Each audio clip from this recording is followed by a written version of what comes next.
Welcome, dear friend. I know you watched this video to fall asleep, so before that, like, comment, and share this video. Also, where are you from, and what time is it where you are from? Tonight, you'll discover something extraordinary that has remained hidden for centuries. These are not your typical Buddhist stories. These are the untold tales, the whispered teachings, the profound parables that have been passed down through generations of monks in remote monasteries, shared only in the quiet hours between meditation and sleep. Tonight's journey begins in the misty mountains of ancient China, where a young monk discovered that the greatest teachings often come disguised as the simplest encounters. We'll travel to the tea gardens of medieval Japan, where a master found enlightenment in the steam rising from hot water. We'll visit the meditation halls of forgotten monasteries, where cats and mice taught lessons about harmony that human teachers had struggled to convey for years. Each story contains layers of meaning that will reveal themselves to you at exactly the right moment. Some will speak to you immediately, offering instant comfort or clarity. Others will plant seeds in your subconscious that may not bloom until days or weeks later, when you suddenly find yourself responding to a difficult situation with unexpected wisdom and grace. The beauty of these untold stories lies not just in their content, but in their timing.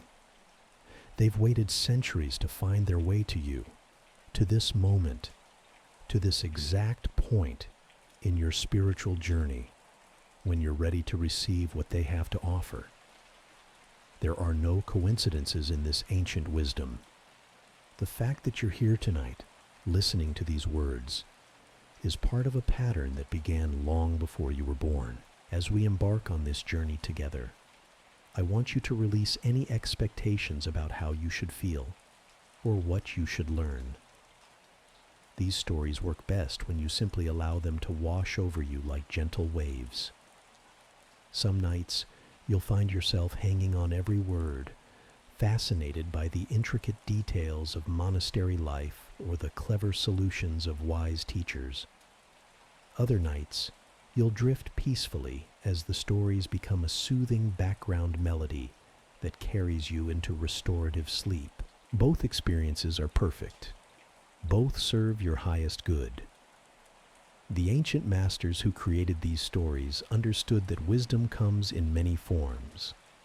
Sometimes it arrives as a lightning bolt of sudden insight.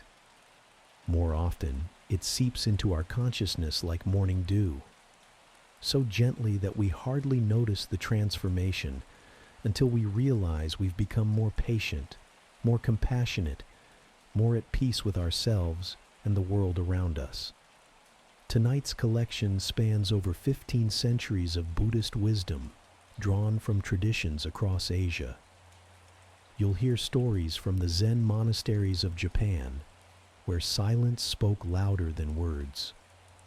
Tales from the mountain retreats of Tibet, where harsh winters taught lessons about inner warmth. Legends from the forest monasteries of Thailand, where monks learned to find the sacred in the ordinary rhythms of nature. What unites all these stories is their gentle power to transform.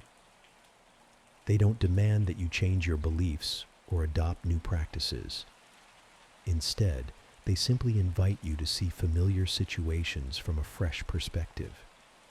They offer you the gift of ancient eyes, the ability to recognize wisdom in unexpected places, and the deep peace that comes from understanding your connection to something much larger than your individual concerns. The first story we'll explore tonight comes from a small monastery nestled high in the mountains of ancient China, where the morning mist would roll through the valleys like silk scarves dancing in the breeze. It was here that a young monk named Wei discovered something that would change not only his own understanding, but the way wisdom was taught in that monastery for generations to come. This monastery was known throughout the region for its strict discipline and rigorous meditation practices. Monks would rise before dawn, sitting in silent meditation for hours before beginning their daily duties. The atmosphere was serious, almost solemn, as each practitioner pursued enlightenment with fierce determination. Yet despite their dedicated efforts, many of the monks struggled with restlessness, anxiety, and the constant chatter of busy minds that refused to quiet. Wei was no different. He had joined the monastery 5 years earlier, driven by a sincere desire to understand the nature of suffering and find genuine peace. He followed every rule precisely, meditated longer than required, and studied the ancient texts with scholarly devotion. But instead of finding the tranquility he sought, he felt increasingly frustrated with his inability to achieve the profound states of consciousness that the older monks described.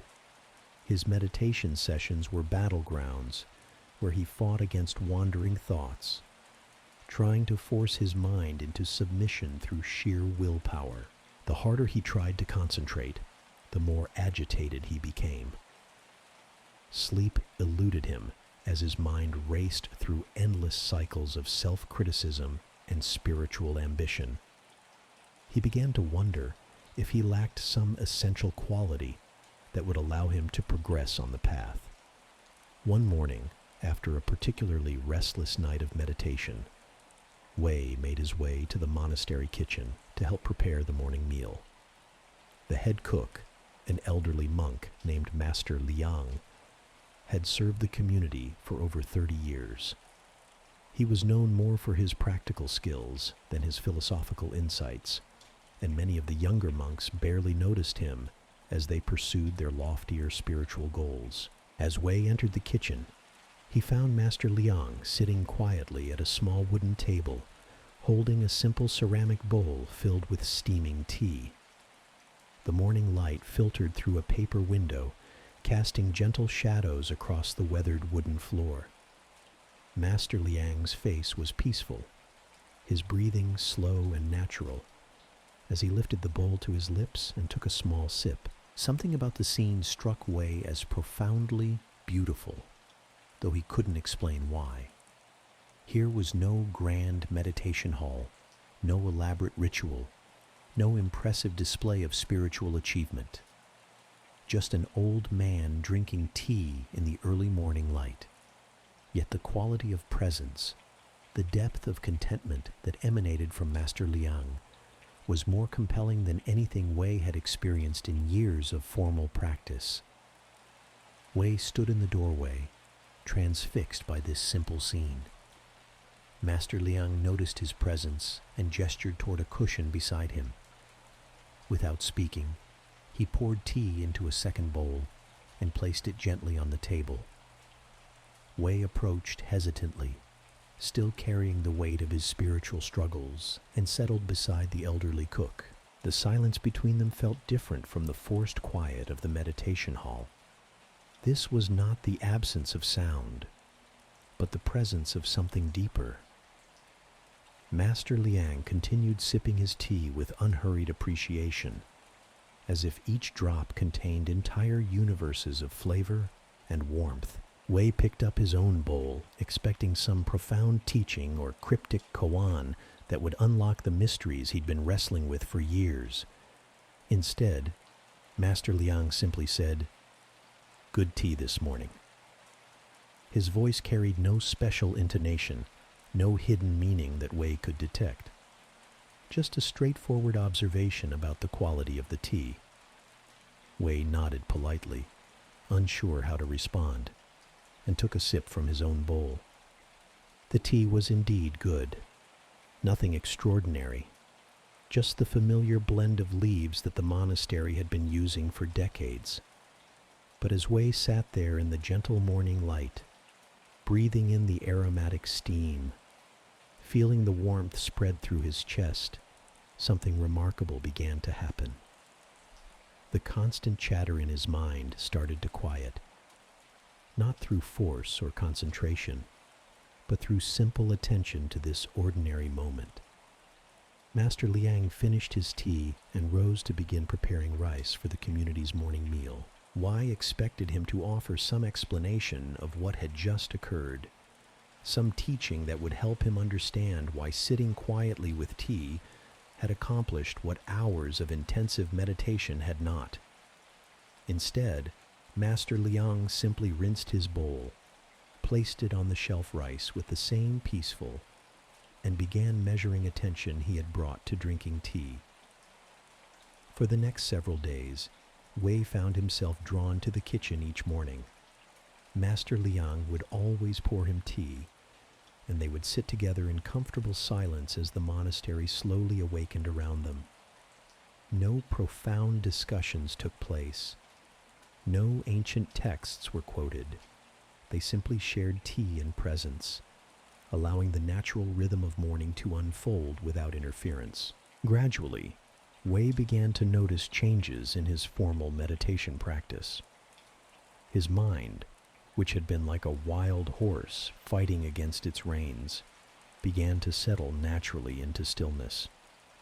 The peace he discovered in the kitchen seemed to follow him into the meditation hall, creating a foundation of calm that made deeper concentration possible. His sleep improved, his anxiety diminished, and a subtle joy began to color his daily activities. Other monks noticed the transformation and began asking Wei about his secret. Had he discovered a new meditation technique? Was he studying advanced teachings with one of the senior masters? Wei found it difficult to explain that his breakthrough had come not through any special practice, but through learning to be fully present with something as simple as morning tea. Word of Wei's transformation eventually reached the monastery's abbot, a venerable teacher known for his profound understanding of Buddhist philosophy. Curious about what had caused such a dramatic change in one of his most struggling students, the abbot decided to investigate. He rose early one morning and made his way to the kitchen, where he found Wei and Master Liang sharing their customary tea in peaceful silence. The abbot observed them for several minutes, noting the quality of attention they brought to this simple activity. When Master Liang noticed his presence, he quietly poured tea into a third bowl and invited the abbot to join them. The three men sat together as morning light gradually filled the kitchen, each fully present to the moment, to the tea, to the profound ordinariness of being alive and aware. After finishing his tea, the abbot spoke softly to Master Liang. "I see now why young Wei has made such remarkable progress. You have been teaching him the Dharma more effectively than all our formal instruction." Master Liang smiled gently and replied, "I have taught him nothing. We simply drink tea together." The abbot understood immediately. The deepest teachings of Buddhism were not found in complex philosophical concepts or elaborate meditation techniques. They lived in the willingness to be completely present with whatever was arising, whether it was the taste of tea, the feeling of breath, or the play of morning light across wooden floors. Master Liang had offered Wei the most precious gift possible, an example of how to inhabit each moment with full awareness and appreciation. From that day forward, the monastery's approach to teaching began to shift. While formal meditation and study remained important, greater emphasis was placed on bringing mindful attention to everyday activities. Monks learned to find the sacred in washing dishes, sweeping floors, and tending gardens. The kitchen became as revered a place of practice as the meditation hall, and Master Liang, despite his humble protestations, was recognized as one of the community's most effective teachers. Years later, when Wei had become a teacher himself, he would often tell new students about the morning he discovered enlightenment in a bowl of tea. He would explain that wisdom was not something to be grasped through effort or accumulated through study. It was something to be recognized in the simple act of being fully present with whatever life was offering in each moment. The story of Wei and Master Liang spread beyond their monastery, carried by traveling monks to communities throughout the region. It became known as the teaching of the tea bowl, and it reminded countless practitioners that the most profound spiritual insights often arrived disguised as the most ordinary experiences.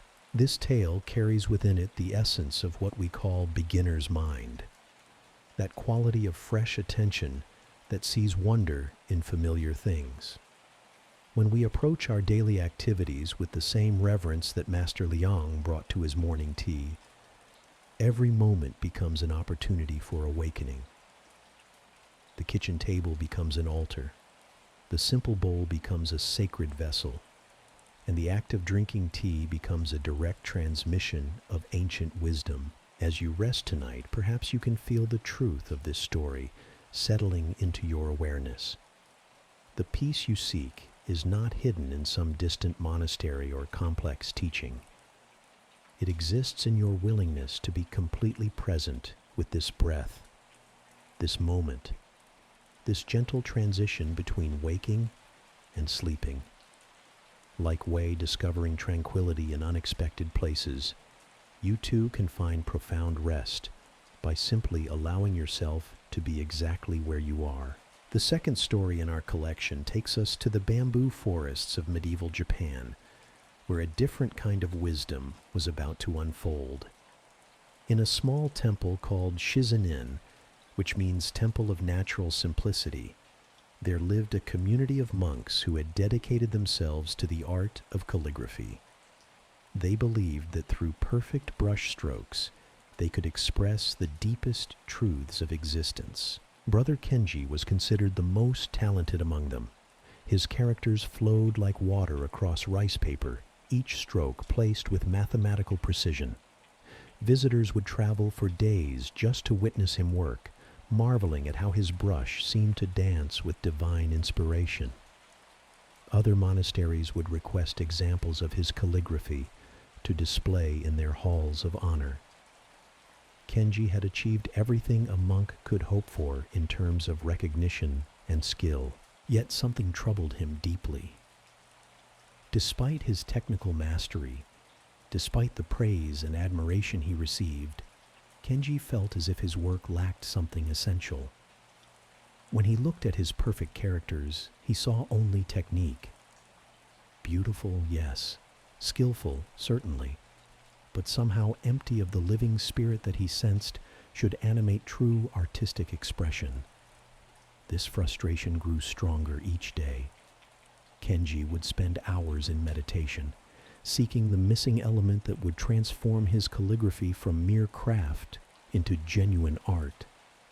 He consulted ancient texts, studied the work of legendary masters, and practiced new techniques with relentless dedication. Nothing seemed to bridge the gap between technical perfection and authentic expression. One autumn evening, as golden light filtered through the bamboo grove surrounding the temple, Kenji encountered something that would forever change his understanding of his art. Walking along a path behind the temple, he came upon a young novice monk named Taro, who was practicing calligraphy in a small clearing. Taro had joined the monastery only 3 months earlier and was still learning the most basic character formations. What Kenji witnessed stopped him in his tracks. Taro's brushwork was clumsy by any technical standard. His lines wavered where they should have been steady. His proportions were uneven, his spacing irregular. By every measure that Kenji had been taught to value, Taro's calligraphy was amateur at best. Yet something about it captivated Kenji completely. Each character that Taro created seemed to pulse with life. Despite their technical imperfections, they conveyed a sense of joy, of playfulness, of complete engagement with the present moment. Taro would pause between characters, not to calculate the next stroke, but to appreciate what he had just created. He would smile at his mistakes, laugh softly when his brush betrayed his intentions, and continue working with undiminished enthusiasm. Kenji watched from behind a bamboo screen as Taro finished his practice session. The young monk gathered his materials with the same careful attention he had brought to his writing, bowing respectfully to his brush and inkstone, as if thanking them for their collaboration. Then he sat quietly for a few moments, simply enjoying the evening air and the sound of wind moving through bamboo leaves. Unable to contain his curiosity any longer, Kenji stepped into the clearing. Taro looked up with surprise, quickly scrambling to hide his practice sheets, clearly embarrassed that his clumsy efforts had been observed by the monastery's master calligrapher. But Kenji gestured for him to remain seated and asked gently if he might examine the work. Taro reluctantly showed his characters to Kenji, apologizing for their obvious flaws and explaining that he was still learning the most elementary techniques. As Kenji studied each character, his amazement deepened. Despite their technical shortcomings, these simple writings conveyed more authentic spirit than anything he had created in years of professional practice.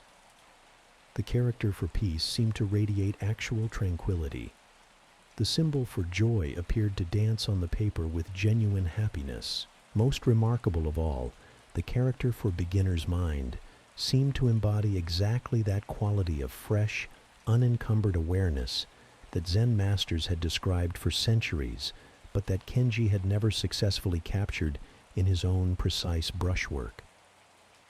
Kenji spent the next hour sitting with Taro Inu clearing, not sharing there the this ancient art.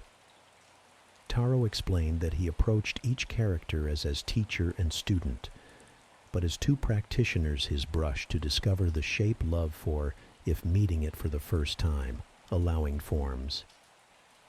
He described how he tried been missing from his own practice. He, as they talked, Kenji had become so focused on pereft to let each from a place of empty, rather than forcing it into, predetermined to understand what a stroke emerge, awareness, without attachment to achieving any particular result. Of training, while valuable, had also spontaneous presence. That night, Kenji collection, so attached to maintaining barely sleep as insights continued to unfold, inally sterile because they created a kind of prison, his reputation as a master, that he had forgotten the essential spirit of calligraphy. His mind. He realized that his year's characters were technically flawless, but spiritu arose from calculation rather than from. He had learned to reproduce perfect forms, but in doing so, he had lost touch-jez. His which true art Amir, with the creative emptiness from brush, had become a tool of decision that shocked everyone in the monastery. He announced for authentic expression, his ego, rather than a channel his duties as master calligrapher to return next morning.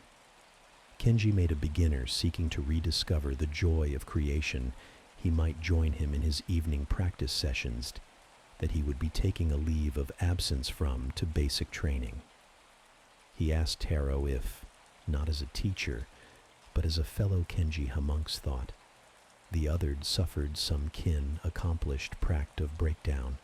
Here Ested, spending his evenishener voluntarily giving up his position to sit, was their most, but Kenji purrs with a novice whose to approach each character with fresh technique was laughably crudely stackable. His characters began to transformation and his work was gradual, but unmings in the bamboo clearing, learning more valuable, authentic presence. Each brush eyes and an empty mind. The lose their rigid perf stroke became a meditation, each character a prayer erection but gained something far. Each completed work of this skill remained, but now unusual. It served a celebration of the moment in teaching arrangement began visiting Shui, which it was created. The technical eventually reached othered spirit rather than ego. Word Taro sitting together in this reversal of traditional roles. They master learning from the student monasteries, and Monksu Grove, Thesanin to witness, both discovering that true found Kenji, and the Bam, not in accumulated technique, but in the willingness to approach mastery, lay each moment with Beg later, when scholars wrote in his mind. Years about the golden age of calligraphy at Shizenin, they would point to this period when the monastery's greatest master chose to become a student again. The works created during this time possessed a quality that technical training alone could never achieve. The living presence of awareness expressing itself through brush and ink. Kenji's story spread throughout Japan, inspiring countless artists and practitioners to question their attachment to expertise and achievement. It became known as the teaching of the Bamboo Grove, reminding generations of students that the deepest wisdom often requires us to release what we think we know in order to discover what we have never truly understood. This tale speaks to that place within us that remembers what it feels like to approach life with wonder rather than judgment. When we can meet each moment with the fresh eyes of a beginner, even our most familiar activities become opportunities for discovery. The expert's mind knows what should happen. The beginner's mind remains open to what might unfold. Tonight, as these ancient words settle into your awareness, perhaps you can feel that quality of openness awakening within you. Like Kenji discovering joy in imperfection, you too can release the need to have everything figured out, and instead, rest in the spacious not knowing that allows genuine wisdom to emerge naturally. The third story carries us to the monastery of Joyful Echoes, perched on a cliff overlooking the endless expanse of the Mongolian steppes. Here, in this windswept sanctuary, lived a community of monks who had developed an unusual reputation throughout the region. They were known not for their scholarly achievements or their austere practices, but for something far more mysterious: their ability to transform even the most troubled visitors into beings of radiant peace. Travelers would arrive at their gates carrying heavy burdens of sorrow, anger, or despair. Some came seeking wisdom, others merely shelter from the harsh steppe winds. Yet regardless of their initial intentions, these visitors would inevitably leave the monastery weeks later with an inexplicable lightness in their step and a profound calm in their eyes. The transformation was so consistent that people began calling it the miracle of Joyful Echoes. Brother Dorje had been observing this phenomenon for nearly a decade, and it puzzled him greatly. Unlike other monasteries he had visited, Joyful Echoes had no famous teachers, no ancient relics, no special meditation techniques that could account for such remarkable results. The daily routine was simple: morning prayers, communal work, shared meals, and evening contemplation. The monks themselves seemed ordinary enough, neither particularly learned nor dramatically ascetic. What made this mystery even more intriguing was that Dorje himself felt utterly unchanged by his years at the monastery. While visitors experienced profound transformations, he remained trapped in the same cycles of restlessness and spiritual seeking that had driven him to monastic life in the first place. He began to wonder if there was something fundamentally wrong with him, some spiritual deficiency that made him immune to whatever healing power saturated this sacred place. Dorje's frustration reached a breaking point one winter morning when he encountered a merchant named Batbayar, who had arrived 3 weeks earlier in a state of inconsolable grief. The man's only son had died in an accident, and his wife had left him in her own overwhelming sorrow. Batbayar had come to the monastery as a last resort, hollow-eyed and broken, speaking of ending his own life if he could find no reason to continue living. Yet here was this same man, sitting peacefully in the monastery garden despite the bitter cold, his face radiant with a serenity that seemed to emanate from some inexhaustible inner source. When Dorje approached him, Bhattbhayar smiled with genuine warmth and began speaking about his plans to return home and rebuild his life, not by forgetting his losses, but by honoring them in service to others who were suffering. Unable to contain his bewilderment any longer, Dorje asked Bhattbhayar directly what had caused such a dramatic transformation. What teaching had he received? What practice had healed his unbearable pain? The merchant's answer was both simple and deeply frustrating. Nothing special happened, brother. The monks here just treated me as if I already possessed everything I was seeking. This response made no sense to Dorje. He had observed the interactions between the monks and their visitors countless times. There were no profound teachings shared, no elaborate healing ceremonies performed, no secret techniques transmitted. The monks simply included visitors in their daily routines, treating them with the same gentle acceptance they showed each other. How could such ordinary behavior produce such extraordinary results? Determined to understand this mystery, Dorje began paying closer attention to the subtle dynamics of monastery life.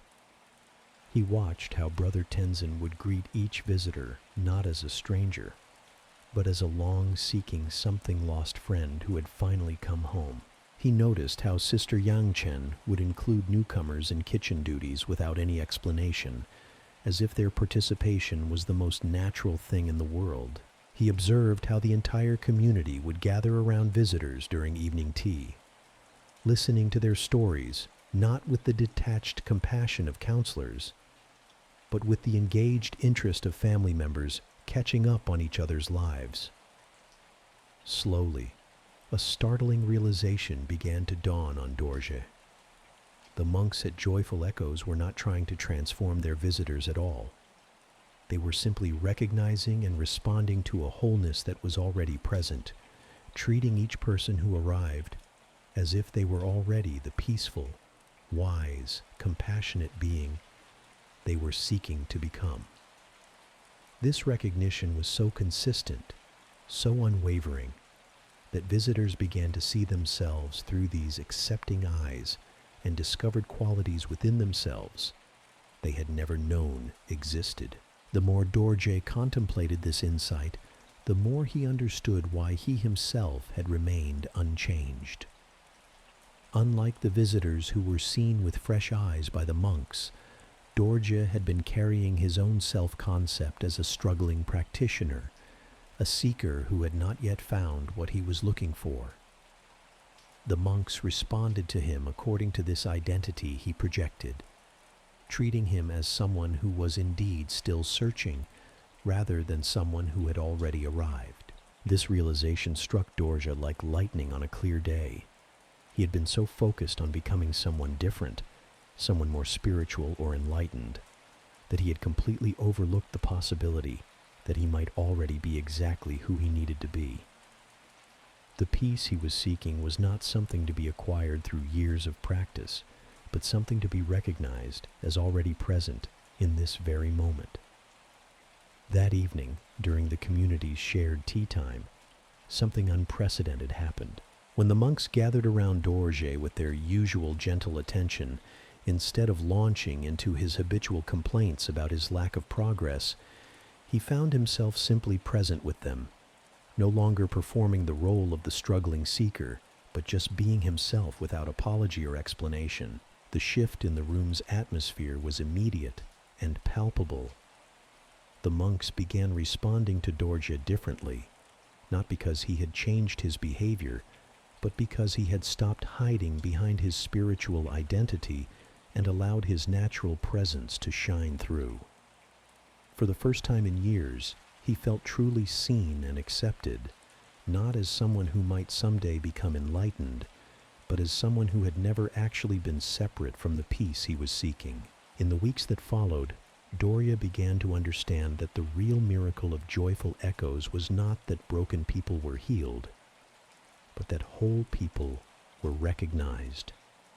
The the monks had cultivated the extraordinary ability to see past the stories of limitation and suffering that visitors brought with them, responding instead to the innate Buddha nature that remained untouched by any temporary circumstances. This recognition was itself a form of teaching, though it worked in reverse of conventional spiritual instruction. Instead of pointing out what students needed to develop or overcome, it simply acknowledged what was already perfect and complete. The transformations that visitors experienced were not the result of acquiring something new, but of remembering something they had temporarily forgotten about their own essential nature. Years later, when Dorje had become one of the senior monks at Joyful Echoes, he would often reflect on the profound simplicity of this approach. The monastery's power to heal did not lie in any special techniques or advanced practices, but in the unwavering faith that every person who walked through their gates was already a perfect expression of awakened consciousness, temporarily obscured perhaps by stories of separation and limitation, but fundamentally whole and complete. This understanding transformed not only how Dorje related to visitors, but how he approached his entire life. Every person he encountered, from fellow monks to traveling merchants to wild animals on the steppe, was met with the same recognition of inherent perfection. This way of seeing became as natural as breathing, creating a field of acceptance so powerful that others could not help but recognize their own wholeness when they entered it. The teaching of Joyful Echoes spread throughout the region, though it was often misunderstood by those who tried to replicate it. Other monasteries would attempt to copy the outward behaviors they observed, treating visitors with kindness and inclusion, but without the deeper understanding that made these actions transformative. They were trying to create wholeness rather than recognize it, to fix people rather than see them as already perfect. The true teaching could not be imitated because it was not a technique, but a way of being, a fundamental shift in perception that saw the sacred in the ordinary and the complete in the apparently incomplete. It required not learning something new, but unlearning the habitual tendency to see others and ourselves as projects to be improved, rather than miracles to be celebrated. This story whispers to that place within us that has always known we are enough exactly as we are. When we can extend to ourselves the same recognition that the monks of Joyful Echoes offered their visitors, we discover that the peace we have been seeking has been quietly waiting for our acknowledgement all along. Tonight, as you rest in this moment of quiet listening, perhaps you can feel that wholeness stirring, reminding you that you have never actually been broken, only temporarily convinced that you were something less than perfect. Our fourth tale emerges from the mist-shrouded mountains of ancient Tibet, where a monastery called Luminous Silence housed one of the most unusual libraries in all of Buddhist tradition. Unlike other monastic libraries filled with precious texts and scholarly commentaries, this collection consisted entirely of blank books, empty scrolls, and unmarked pages that seemed to glow with their own inner light. The monastery's librarian, an elderly nun named Pema, had spent 40 years caring for these empty texts with the same reverence that other monasteries showed their most sacred scriptures. She would dust each blank page with infinite care, arrange the empty books in precise order, and spend hours each day sitting quietly among them as if absorbing wisdom from their wordless teachings. Visiting scholars found this practice baffling, even disturbing. How could anyone claim to study texts that contain no words? What possible knowledge could be gained from books that had never been written? Many suspected that the monastery was hiding its real library somewhere else, using these empty volumes as a kind of spiritual theater designed to confuse outsiders. Young Lobsang arrived at luminous silence carrying precisely these skeptical assumptions. He had trained at some of Tibet's most prestigious monasteries, where vast libraries contained centuries of accumulated wisdom. His mind was sharp with philosophical debate, his memory filled with countless sutras and commentaries. He had come to this remote monastery, hoping to discover rare texts that might advance his scholarly reputation, only to find himself confronted with shelves upon shelves of pristine emptiness. When Pema invited him to join her daily study sessions in the library, Lobsang could barely contain his impatience. What exactly were they supposed to study? How could blank pages teach anything meaningful? Yet something about the elderly nun's serene confidence intrigued him enough to participate, at least temporarily, in what he assumed was an elaborate charade. The first morning, Pema led him to a simple wooden table where 2 empty books lay open to blank pages.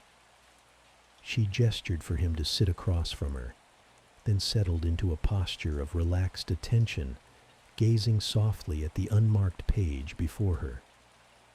For the next hour, she remained perfectly still, occasionally turning to a fresh blank page, her expression one of deep absorption and understanding. Lobsang tried to mimic her behavior, but his mind raced with confusion and irritation. What was he supposed to be seeing in these empty pages? How could anyone maintain such focused attention on nothing at all? He found himself making mental lists of all the productive activities he could be pursuing instead of sitting here, staring at blank paper like some kind of spiritual charlatan.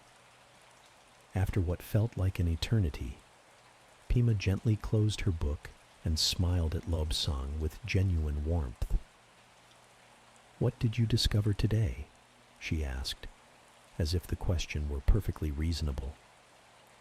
Lobsang struggled for a diplomatic response, finally admitting that he had found it difficult to concentrate on pages that contained no content to study. Pema nodded thoughtfully.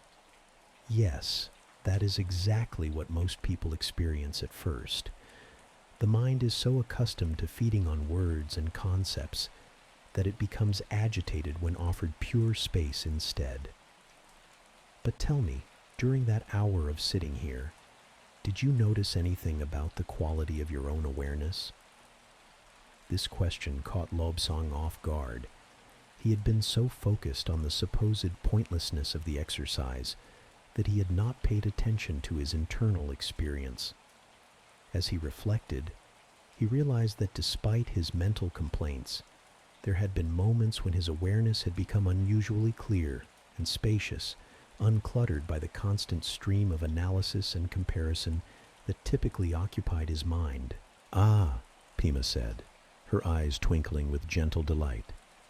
"You have just discovered the first teaching of the empty books. When the mind has nothing external to grasp, it begins to recognize its own luminous nature. The blank pages are perfect mirrors, reflecting back the essence of consciousness itself." Over the following days, Lobsang found himself drawn back to the library, despite his intellectual resistance to the practice. Each session with the empty books seemed to reveal new dimensions of his own awareness. Without words to interpret or concepts to analyze, his mind gradually learned to rest in simple presence, discovering a profound peace that no amount of scholarly study had ever provided. He began to notice that this quality of spacious awareness followed him beyond the library walls. During conversations, instead of immediately formulating responses or judgments, he found himself listening from a place of open receptivity. While walking in the mountains, rather than mentally cataloging the scenery or planning his next activities, he experienced direct intimacy with the vast silence that pervaded the landscape. Most remarkably, when he did return to studying traditional texts, the words seemed to emerge from and dissolve back into the same luminous emptiness he had encountered in the blank books. Profound teachings, that had previously seemed like abstract philosophical concepts now revealed themselves as direct pointers to the immediate reality of his own aware presence. Pema explained that the empty books represented the ultimate nature of all teachings. Every word ever written about enlightenment, every sutra describing the path to awakening, every philosophical treatise exploring the nature of reality was ultimately pointing toward the same wordless understanding that could be directly accessed through intimate acquaintance with one's own awareness. The greatest masters throughout history, she told him, were not those who accumulated the most knowledge, but those who discovered how to read the book of their own consciousness. This book is always blank because awareness itself is empty of any fixed content, yet it is also luminous because it is the very capacity that makes all experience possible. As weeks turned into months, Lobsang's entire relationship with learning transformed. The empty books taught him that true wisdom was not something to be collected and stored, but something to be recognized and embodied. Knowledge became a flowing river rather than a stagnant pond, each new understanding arising spontaneously from the inexhaustible source of clear awareness rather than being assembled through logical analysis. When the time came for him to leave luminous silence and return to his scholarly pursuits, Lobsang carried with him a secret library that no external circumstances could ever disturb. The blank books had taught him to find the deepest teachings in moments of not knowing, to discover the most profound wisdom in the space between thoughts, to read the ultimate scripture that was written in the very fabric of present moment awareness. Years later, when Lobsang had become a renowned teacher himself, students would often ask him to recommend the most important texts for their studies. He would always begin by giving them a blank notebook, instructing them to spend time each day reading its empty pages until they discovered the teaching that was already perfectly complete within their own luminous awareness. The library of blank books became legendary throughout Tibet, though few understood its true significance. Most people assumed it was either an elaborate hoax or some kind of advanced practice beyond the comprehension of ordinary practitioners. But those who had the patience to sit quietly with emptiness discovered that it contained the entire Buddhist canon written in letters of pure light, visible only to the eyes of direct experience. This teaching continues to echo through the centuries, reminding us that the most profound wisdom is not found in accumulating more information, but in recognizing the aware space within which all information appears. Tonight, as you rest in the silence between these words, you are reading from that same blank book, discovering teachings that no external text could ever convey. The empty page of this moment contains everything you have ever needed to know, written in the luminous script of your own awakened heart. Our fifth story takes us to the ancient monastery of Whispering Pines, where an extraordinary phenomenon had been quietly unfolding for nearly 3 centuries. This remote sanctuary, hidden deep within the forests of ancient Korea, was home to a community of monks who had developed what visitors described as the most unusual daily practice in all of Buddhist tradition. Every morning at dawn, the monks would gather in complete silence around an enormous bell that hung in the center of their meditation courtyard. But unlike other monasteries where bells were rung to mark the beginning of practice, this bell at Whispering Pines was never struck. Instead, the monks would spend the entire morning sitting in profound stillness, listening to what they called the sound of silence that emerged from the unrung bell. Brother Minjun had joined this community 5 years earlier, drawn by stories of the deep peace that seemed to permeate every aspect of life at Whispering Pines. Yet he found himself increasingly frustrated by what appeared to be an elaborate exercise in collective delusion. How could anyone hear sound from a bell that was never struck? What possible wisdom could be gained from listening to nothing at all? His fellow monks would emerge from these silent listening sessions with expressions of profound fulfillment, speaking in hushed tones about the magnificent teachings they had received from the voiceless bell. They described hearing entire symphonies of wisdom in its silence, receiving transmissions of understanding that no spoken words could convey. Minjun wondered if he had joined a community of well-meaning but misguided practitioners who had convinced themselves that imagination was enlightenment. The monastery's bellkeeper was an ancient monk named Master He Wan, who had been tending this practice for over 60 years. His responsibility was to care for the bell with meticulous attention, polishing its bronze surface until it gleamed like gold, adjusting its position to catch the morning light perfectly, and maintaining the wooden platform on which it hung with loving precision. Yet, in all his decades of service, he had never once struck the bell with its accompanying wooden mallet.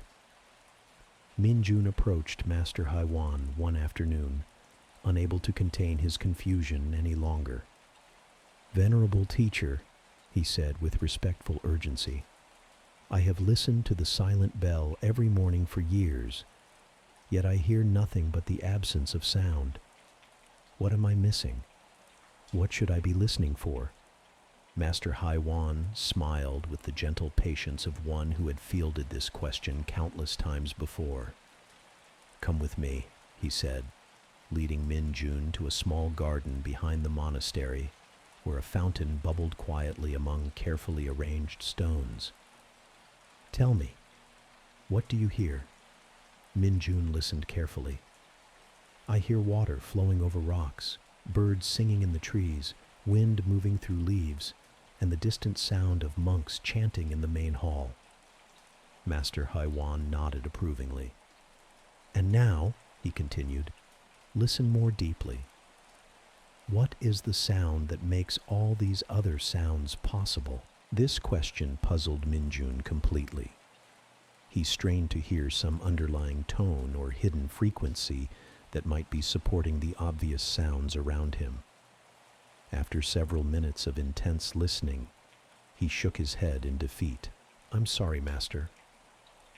I can only hear the sounds themselves, not anything that makes them possible." Master Haiwan's eyes sparkled with compassion. "The sound that makes all other sounds possible is silence itself. Without the pregnant emptiness of silence, no sound could emerge, exist, or return to rest. What we call silence is not the absence of sound, but the infinite potential from which all sounds arise and into which they dissolve." He gestured toward the fountain. "This water makes sound because it moves through silence. The birds sing because their voices emerge from and return to the vast quiet that holds them. Even the chanting of our brothers is possible only because of the spacious awareness that receives and recognizes each note. When we listen to the unrung bell, we are learning to hear this fundamental silence that is the source and destination of all experience." That evening, Minjun joined the community for their regular listening practice with entirely new ears. Instead of straining to hear some mystical sound emanating from the bronze bell, he allowed his attention to rest in the profound quiet that surrounded and supported all the subtle sounds of the evening monastery. The distant call of night birds, the soft rustle of robes as monks adjusted their postures, the gentle rhythm of collective breathing. All of these arose from and dissolved back into an ocean of luminous silence that seemed to pulse with its own awareness. For the first time, Minjun began to understand what his fellow monks had been experiencing. The silent bell was not teaching them to hear something that wasn't there, but to recognize the ever-present awareness within which all sounds appeared. This awareness was itself like an unrung bell, vast, resonant, and pregnant with infinite possibilities, yet requiring no external striking to reveal its essential nature. As nights passed, Minjun's practice deepened beyond anything he could have imagined. The silence that emerged from focused listening was not empty or vacant, but incredibly full, pregnant with a presence that seemed to contain the wisdom of ages. In this profound quiet, insights would arise spontaneously without any effort on his part. Solutions to long-standing personal struggles would suddenly become clear. A deep sense of connection with all life would wash over him like gentle waves. Most remarkably, this quality of deep listening began to transform his interactions with others. During conversations, instead of immediately formulating responses or judgments, he found himself listening from the same spacious awareness he had discovered during the bell practice. People began seeking him out, saying that talking with him felt like being truly heard for the first time in their lives, even though he spoke very little. Master He-Won explained that the practice of listening to silence was one of the most direct paths to understanding the nature of consciousness itself. The mind that can hear the unrung bell, he said, is the same mind that experiences thoughts without being limited by them, emotions without being overwhelmed by them, and sensations without being defined by them. It is the vast, open awareness that is your true nature. The monastery's reputation for profound wisdom began to spread throughout the region, though few understood the source of its transformative power. Visitors would arrive expecting to hear profound teachings or witness impressive demonstrations of spiritual attainment. Instead, they would be invited to sit quietly with the community around the silent bell, learning to listen to the pregnant emptiness from which all experience emerged. Some visitors found this practice frustrating or pointless, leaving after a few days with complaints about the monastery's strange customs. But others discovered something that would change their lives forever. They learned to hear the voice of their own deepest wisdom speaking in the language of silence, offering guidance that no external teacher could provide. The practice spread slowly to other monasteries, though it was often misunderstood by those who tried to replicate it. Some communities would sit around their own unrung bells, expecting to hear mystical sounds or receive supernatural communications. They missed the essential point that the practice was not about hearing something extraordinary, but about recognizing the extraordinary nature of ordinary awareness itself. Years later, when Minjun had become a teacher guiding others in this profound practice, he would often tell students that the silent bell was not actually silent at all. It is constantly ringing, he would explain, with the sound of your own awakened nature.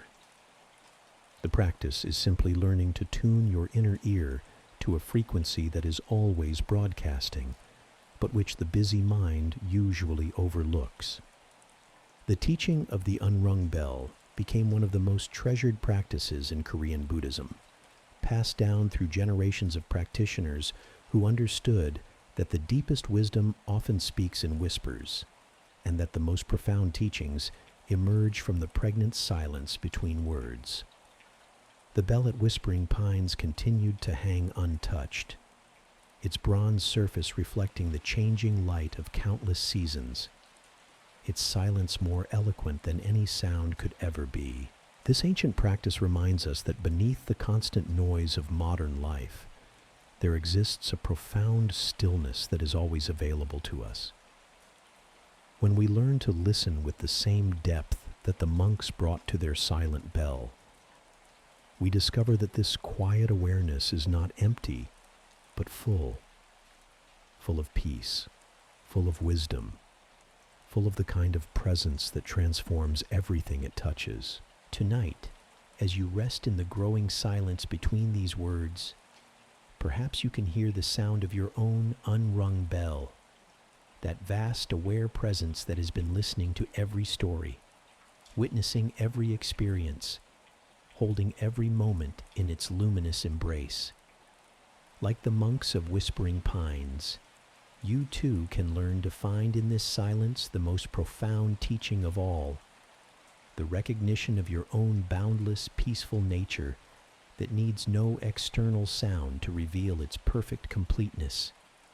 Our sixth tale carries us across the vast Gobi Desert to a small oasis where a most unusual monastery had been established centuries ago. The Monastery of Dancing Shadows was built around a single ancient tree whose massive branches created an intricate network of shade patterns that shifted and flowed throughout the day, like living calligraphy written by the sun itself. The monks who lived here had developed a practice so unique that scholars traveled from distant lands just to witness it. Instead of traditional seated meditation, these practitioners would spend their days following the moving shadows cast by the great tree's branches, walking slowly and mindfully as the patterns of light and darkness danced across the desert sand. They called this shadow meditation path to understanding the imp, and claimed it was the most determinate nature of all phenomena. Sister Dolma had been practicing this unusual form of meditation for 3 years, yet she remained puzzled by its deeper significance. She could appreciate the physical beauty of the shifting shadows and found the slow walking practice calming, but she couldn't understand how following patterns of light across sand could lead to the profound realizations that other monks described with such reverence. Her teacher, Master Batbayar, was a weathered man who seemed to embody the desert's own timeless patience. He had been practicing shadow meditation for 4 decades, and other monks spoke of him as someone who had achieved such deep understanding that he could read entire teachings in the movement of a single shadow across a grain of sand. Yet when Dolma asked him direct questions about the practice, his answers were often cryptic and seemingly unrelated to her concerns. One particularly clear morning, as the great tree's shadows created especially intricate patterns across the monastery courtyard, Dolma decided to follow Master Batbayar closely, hoping to discover what he was seeing that remained invisible to her. She positioned herself just behind him as he began his slow, contemplative walk along the edge of a moving shadow cast by one of the tree's lower branches. For the first hour, nothing seemed remarkable about the practice. Master Batbayar simply walked at the same pace as the shadow's movement, maintaining his position at its leading edge as it crept steadily across the sand. His attention appeared completely absorbed in this simple activity. His breathing naturally synchronized with the rhythm of his steps, his expression serene but alert. As the morning progressed, Dolma began to notice subtle changes in the quality of her own awareness.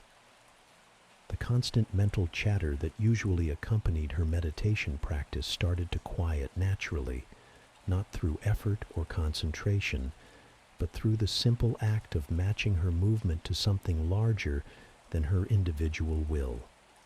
The shadow she was following seemed to pull her attention into the present moment with a gentle but irresistible force. Around midday, something extraordinary began to happen.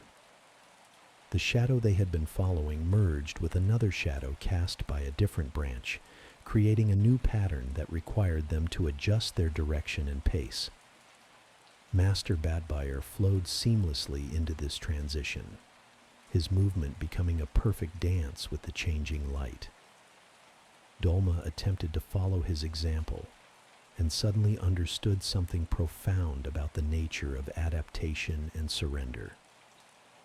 She realized that the shadow meditation was not really about the shadows at all, but about learning to respond fluidly to conditions that were completely beyond her control.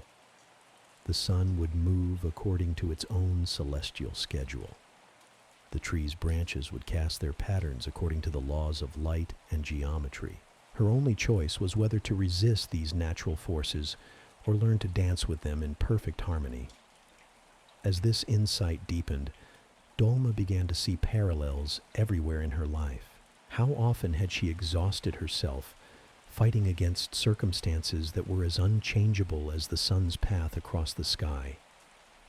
How much suffering had she created by trying to force situations to conform to her preferences, rather than learning to move gracefully with the natural flow of events? The shadow she was following continued to change throughout the afternoon, sometimes stretching long and thin, sometimes bunching into compact pools of darkness, sometimes disappearing entirely when clouds passed overhead.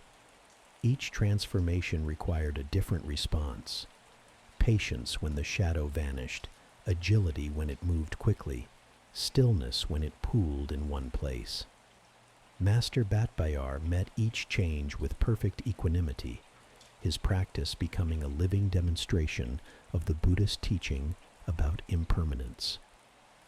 By evening, as the great tree's shadow began to merge with the larger darkness of approaching night, Dolma felt as if she had received an entire education in the art of living. The day's practice had taught her more about acceptance, flexibility, and presence than years of traditional meditation instruction. She understood now why the other monks spoke of shadow meditation with such reverence. It was a direct transmission of wisdom that bypassed the analytical mind and spoke directly to the body's natural intelligence. That night, Master Batbuyer invited Dolma to share tea in his simple quarters. "What did you discover today?" he asked with the gentle directness that characterized all his teaching. Dolma struggled to put her experience into words, finally saying that she felt as if she had learned to dance with change itself rather than fighting against it. Master Batbayar nodded with satisfaction. "The shadows are perfect teachers," he explained, "because they show us how form and emptiness are inseparable. A shadow cannot exist without both light and an object to cast it. Yet the shadow itself is neither the light nor the object. It arises from their interaction and dissolves when conditions change. This is exactly how all phenomena exist, including our own sense of self." He gestured toward the window where the great tree stood, silhouetted against the star-filled desert sky. "During the day, you learn to follow the dance of appearing and disappearing.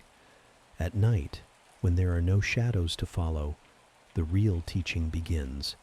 Can you dance with the invisible shadows cast by moonlight on consciousness itself?" Over the following months, Dolma's practice evolved into something far more subtle than following visible shadows. She learned to track the movements of thoughts and emotions with the same fluid responsiveness she had brought to the shadow dance. When anger arose, she would follow its intensity as it peaked and dissolved. When joy appeared, she would dance with its energy without trying to grasp or extend it. When confusion clouded her mind, she would move patiently with its darkness until clarity naturally emerged. The monastery of dancing shadows became famous throughout the region for producing practitioners who possessed an unusual quality of adaptability and grace. They seemed to navigate life's challenges with the same fluid ease they brought to following the tree's moving shadows, neither rigidly resisting change nor being swept away by it, but dancing with each moment's unique requirements. Visitors would often ask to learn the shadow meditation technique, expecting to receive complex instructions about posture, breathing, or mental focus. Instead, they were simply invited to spend their days following the tree's shadows, discovering through direct experience that the deepest teachings could not be transmitted through words, but only through patient engagement with the natural world's endless demonstrations of wisdom. Some visitors found the practice too simple or too strange, leaving after a few days with complaints about wasted time. But others discovered that this seemingly elementary exercise had taught them something invaluable about the art of living: how to respond to life's constant changes with flexibility rather than resistance. How to find stability not in fighting the current, but in learning to swim with perfect grace. The great tree at the heart of the monastery continued to cast its dancing shadows season after season, year after year. Its patient teachings available to anyone willing to slow down enough to follow its intricate choreography of light and darkness. The monks who dedicated their lives to this practice became living embodiments of the tree's wisdom, their very presence a reminder that true spiritual development comes not from forcing ourselves into rigid patterns, but from learning to dance with whatever patterns life chooses to create. This teaching whispers to us across the centuries, reminding us that every moment casts its own shadow, a unique pattern of circumstances that will never appear in exactly the same way again. When we can learn to follow these shadows with the same grace that the desert monks brought to their practice, we discover that life itself becomes our meditation teacher, offering us countless opportunities each day to practice the art of flowing with change rather than fighting against it. Tonight, as you rest in the gentle darkness that follows daylight, perhaps you can sense the invisible shadows cast by your own thoughts and feelings, each one arising and dissolving according to its own natural rhythm. Like the practitioners at the Monastery of Dancing Shadows, you too can learn to dance with these movements of consciousness, finding in their constant change not a source of anxiety, but a perfect demonstration of the fluid, graceful nature of awareness itself. Our seventh story emerges from the mountain peaks of ancient Bhutan, where a monastery called Celestial Mirrors was renowned for housing the most unusual meditation hall in all of Buddhist of this sacred space, or line tradition. The walls not with traditional statues or paintings, but with thousands of mirrors of every conceivable size and shape, creating a dizzying kaleidoscope of reflections that seem to extend infinitely in all directions. The monks who practiced in this hall claimed that meditation among the mirrors had taught them to see through the fundamental illusion of separation that creates suffering. They spoke of experiencing a profound unity with all existence, of recognizing their own Buddha nature reflected back to them from countless angles, of understanding viscerally that individual identity was nothing more than a temporary arrangement of light and awareness. Young Tenzin arrived at Celestial Mirrors filled with curiosity about these claims, but his first experience in the mirror hall was deeply unsettling. Everywhere he looked, he saw endless versions of himself staring back, creating a sensation of overwhelming multiplicity rather than unity. The reflections seemed to mock his attempts at peaceful concentration, fragmenting his awareness into countless pieces rather than revealing any underlying wholeness. His meditation teacher, Sister Karma, was a serene woman whose eyes seemed to hold depths that reflected something far beyond her individual personality. She had been practicing in the mirror hall for 20 years, and other monks said that she had achieved such complete understanding of the reflection teaching that she could no longer distinguish between her own awareness and the awareness looking back at her from the mirrors. When Tenzin confessed his discomfort with the mirror meditation, Sister Karma listened with patient understanding. Most practitioners experience this disorientation initially, she explained gently. The mirrors show us something that our ordinary way of seeing cannot accept, that what we call self is actually a collection of reflections with no solid center. She led him to a corner of the hall where a single large mirror was positioned to catch the morning light. "Let us begin simply," she suggested. "Instead of trying to meditate while surrounded by all the mirrors at once, spend time each morning with just this one. Learn to see what it is actually showing you rather than what you think it should show you." For the next several weeks, Tenzin followed this guidance, sitting each dawn before the solitary mirror and attempting to understand what Sister Karma meant about seeing what was actually there. At first, he could perceive nothing but his own familiar face staring back at him, perhaps slightly distorted by the morning light, but essentially the same reflection he had seen in mirrors throughout his life. Gradually, however, his perception began to shift in subtle ways. He noticed that the reflection in the mirror was not actually him, but an image that appeared to be him. This image depended entirely on his physical presence in front of the mirror, the angle of the light, and countless other conditions beyond his control. When he moved, the reflection moved. When he was absent, no reflection appeared at all. The reflection had no independent existence separate from the conditions that created it. This realization led to a startling question. If the reflection in the mirror was not actually him, but only an appearance that depended on specific conditions, what about his sense of being a solid, continuous self? Was that also just a reflection, a temporary appearance that arose when certain conditions came together? As Tenzin contemplated this possibility, something fundamental began to shift in his self-perception. The solid sense of being a separate individual started to feel less substantial, more like a reflection that appeared in the mirror of consciousness rather than an actual entity with independent existence. This recognition was initially frightening, as if the ground of his identity was dissolving beneath his feet. Sister Karma helped him understand that this dissolution was not something to fear, but something to celebrate. What you are discovering, she explained, is that your true nature is not the reflection, but the mirror itself. The pure awareness in which all reflections appear. The mirror is never damaged or changed by what it reflects. It remains perfectly clear whether it shows beauty or ugliness, peace or turmoil, presence or absence. With this new understanding, Tenzin gradually felt ready to practice in the main hall with all its thousands of mirrors.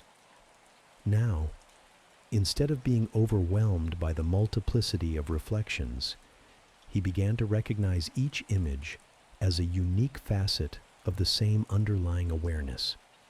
The countless versions of himself, staring back from different angles, were like waves on the ocean, appearing to be separate, but actually expressions of the same essential nature. The practice began to reveal layers of meaning that Tenzin had never imagined possible. He saw that every person he encountered in daily life was like another mirror, reflecting back to him aspects of his own consciousness that he might never have recognized otherwise. The monk who irritated him was showing him his own impatience. The teacher who inspired him was reflecting his own potential for wisdom. The stranger who seemed completely different was revealing the vast range of expressions possible within universal awareness. This insight extended beyond human relationships to encompass his entire experience of reality. Trees, mountains, sky, and earth were all mirrors reflecting different aspects of the same consciousness that was looking out through his eyes.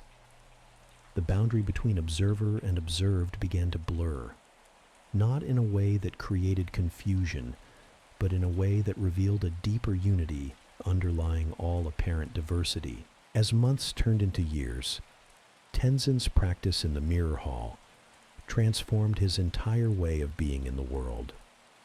He learned to meet each moment as a perfect reflection of consciousness playing with itself, sometimes appearing as joy, sometimes as sorrow, sometimes as confusion, sometimes as clarity, but always essentially the same aware presence looking at itself from countless different angles. The mirrors taught him that what he had always taken to be solid reality was actually more like a dream, vivid and compelling while it was happening, but ultimately just appearances arising, in the vast space of awareness.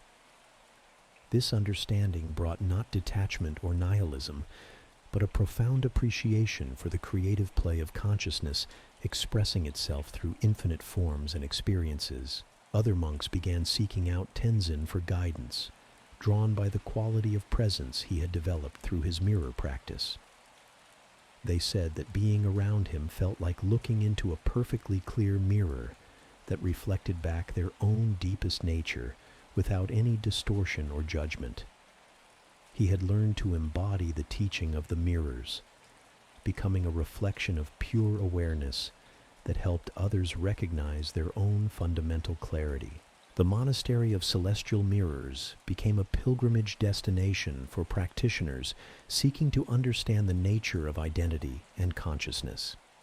The mirror hall continued to challenge dizzying array of reflections, forcing visitors with its them to question their most basic assumptions about self and reality. Some would leave quickly, unable to handle the disorientation. Others would stay for years, gradually discovering that what they had taken to be their individual identity was actually the infinite creativity of universal consciousness, exploring itself through apparently separate forms. The teaching of the mirrors spread throughout the Buddhist world, though it was often misunderstood by those who tried to practice it without proper guidance. Some monasteries would install mirrors in their meditation halls, expecting immediate insights into the nature of non-self. They missed the essential point that the mirrors were not magical objects, but simply tools for recognizing what had always been true. That individual identity was a reflection appearing in the mirror of universal awareness. Sister Karma, now an elderly teacher herself, would often tell new students that the mirrors were not there to show them something new, but to help them recognize what they had always been, but had temporarily forgotten. The mirror of pure awareness, she would explain, is your original face, the one you had before your parents were born. Every reflection that appears in this mirror is equally precious, because each one is a unique expression of your own limitless nature. This profound teaching continues to echo through the halls of consciousness, reminding us that every experience, every person, every moment is a mirror reflecting back to us the infinite creativity of awareness itself. Tonight, as you rest in the quiet space between thoughts, perhaps you can sense that you are both the mirror and all the reflections appearing within it, both the observer and everything being observed, both the individual consciousness reading these words and the universal awareness that makes all experience possible. The mirrors of celestial mirrors continue to reflect their silent teaching, showing each visitor not a separate self looking back, but the one consciousness that looks out through every pair of eyes, recognizing itself in every reflection, celebrating its own boundless nature through the beautiful game of appearing to be many while remaining forever one. Our 8th story unfolds in the serene valleys of ancient Myanmar, where a monastery known as the Garden of Gentle Persistence had developed the most patient approach to spiritual cultivation ever documented. Unlike other communities that emphasized intensive retreats or dramatic breakthrough experiences, the monks here practiced what they called dewdrop meditation, a method so subtle that most visitors dismissed it as ineffective, yet so profound that those who truly understood it achieved a quality of peace that seemed to permeate their very bones. The practice was deceptively simple. Each morning before dawn, the monks would position themselves throughout the monastery gardens, sitting perfectly still beside individual blades of grass, leaves, or flower petals. They would remain motionless for hours, watching with unwavering attention as dewdrops formed, grew, caught the first light of sunrise, and eventually evaporated back into the invisible moisture of the air. To outside observers, it appeared that these practitioners were doing nothing more than staring at water condensing and disappearing. Brother Thura had been attempting this practice for 2 frustrating years. Yet he could see no meaningful difference between watching dewdrops and simply wasting time. While his fellow monks emerged from these extended observation sessions, speaking of profound insights about the nature of impermanence and the subtle workings of natural law, Thura experienced only boredom, restlessness, and growing doubt about whether he had chosen the right spiritual path. His teacher, Master Aung, was a man whose stillness seemed to extend far beyond his physical posture. Even during conversations, he possessed a quality of unhurried presence that made every word feel carefully considered, every pause pregnant with significance. He had been practicing dewdrop meditation for 47 years, and other monks claimed that his understanding of gradual transformation had reached such depths that he could perceive entire lifetimes of change occurring within the formation of a single droplet. When Thura finally approached Master Aung with his concerns about the apparent pointlessness of the practice, the teacher listened with the same patient attention he brought to observing morning dew. "Tell me," Master Aung said softly, "what exactly do you think you are supposed to see when you watch the dewdrops form?" This question revealed the heart of Thura's confusion. He had been approaching the practice with expectations of dramatic revelations or mystical visions, waiting for some extraordinary event that would justify the hours spent in motionless observation. Instead, he witnessed only the most ordinary natural process imaginable: water vapor condensing into droplets that inevitably disappeared as temperatures rose with the approaching day. Master Aung smiled with gentle understanding. "The dewdrop meditation is not about seeing something spectacular happen," he explained. "It is about developing the capacity to witness the spectacular nature of what appears to be completely ordinary. Every dewdrop contains the entire cycle of existence: birth, growth, maturity, dissolution, and return to the source. If you can truly see this process in a single drop of water, you will understand everything there is to know about the nature of your own life."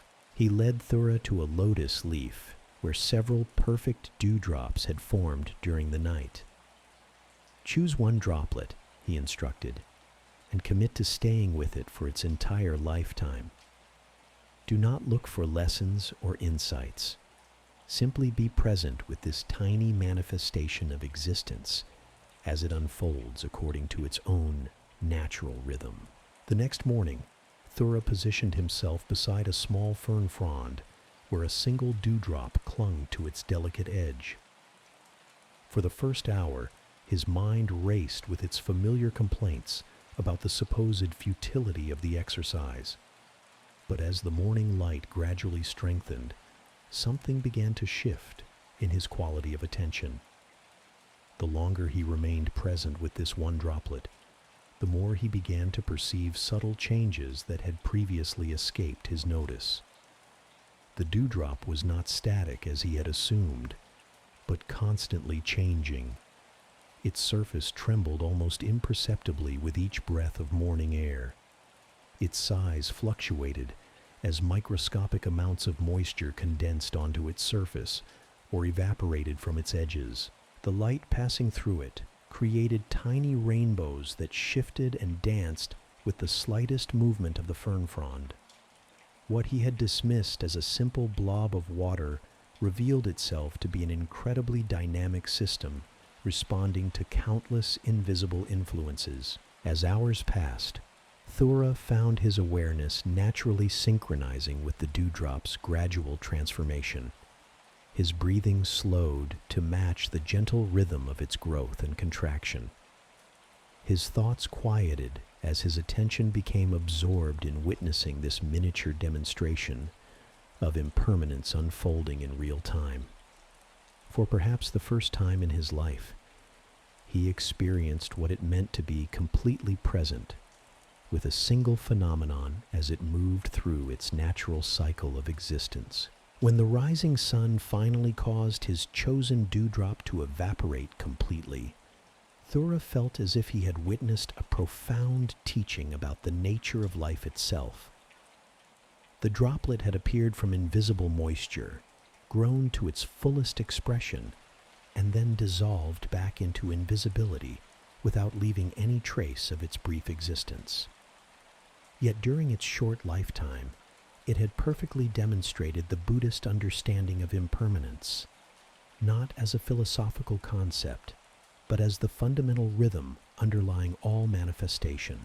Over the following months, Thura's dewdrop meditation deepened into something far more profound than simple observation.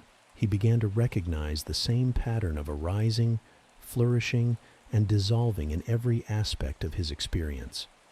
Thoughts appeared in his mind like dewdrops condensing, reached their peak intensity, and then evaporated back into the spacious awareness from which they had emerged.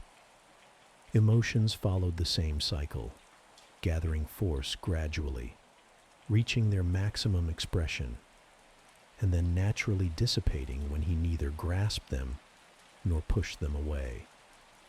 Even his sense of being a separate individual began to feel more like a dewdrop, a temporary condensation of consciousness that appeared solid and significant, but was actually just awareness, taking a particular form for a brief moment in the vast morning of existence. This recognition brought not fear or nihilism, but a profound sense of relief. If his individual identity was as impermanent as a dewdrop, then all it were ultimately unnecessary. His struggles to maintain and defend. Mastered that Du Aung explained drop meditation was one of the most effective ways to understand what Buddhists called the middle way, the path between extremes of grasping and aversion. A dewdrop teaches us how to exist beautifully without clinging, he said. It forms naturally when conditions are right, expresses itself fully during its brief lifetime, and releases itself completely when circumstances change.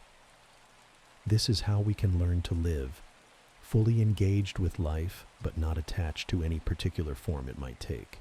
The practice began to transform Thura's entire approach to daily activities. He learned to meet each task, each conversation, each moment of meditation with the same quality of gentle persistence he had brought to watching dewdrops. Instead of forcing outcomes or becoming frustrated when things didn't unfold according to his preferences, he developed the patience to allow natural processes to complete themselves in their own timing. This shift had remarkable effects on his relationships with others. People began seeking him out, saying that his presence felt refreshing and calming. They described feeling as if their own natural wisdom could emerge more easily in his company, as if his patient attention created space for their authentic selves to surface without pressure or judgment. Thura had learned to be with others the way he had learned to be with dewdrops, present, attentive, and free from the need to control or change what was naturally occurring. The Garden of Gentle Persistence became renowned throughout Myanmar for producing practitioners who possessed an unusual quality of sustainable peace. Unlike monks from more intensive traditions who might achieve dramatic insights but struggle to maintain them in daily life, the dewdrop practitioners seemed to embody a steady, unshakable tranquility that persisted through all circumstances.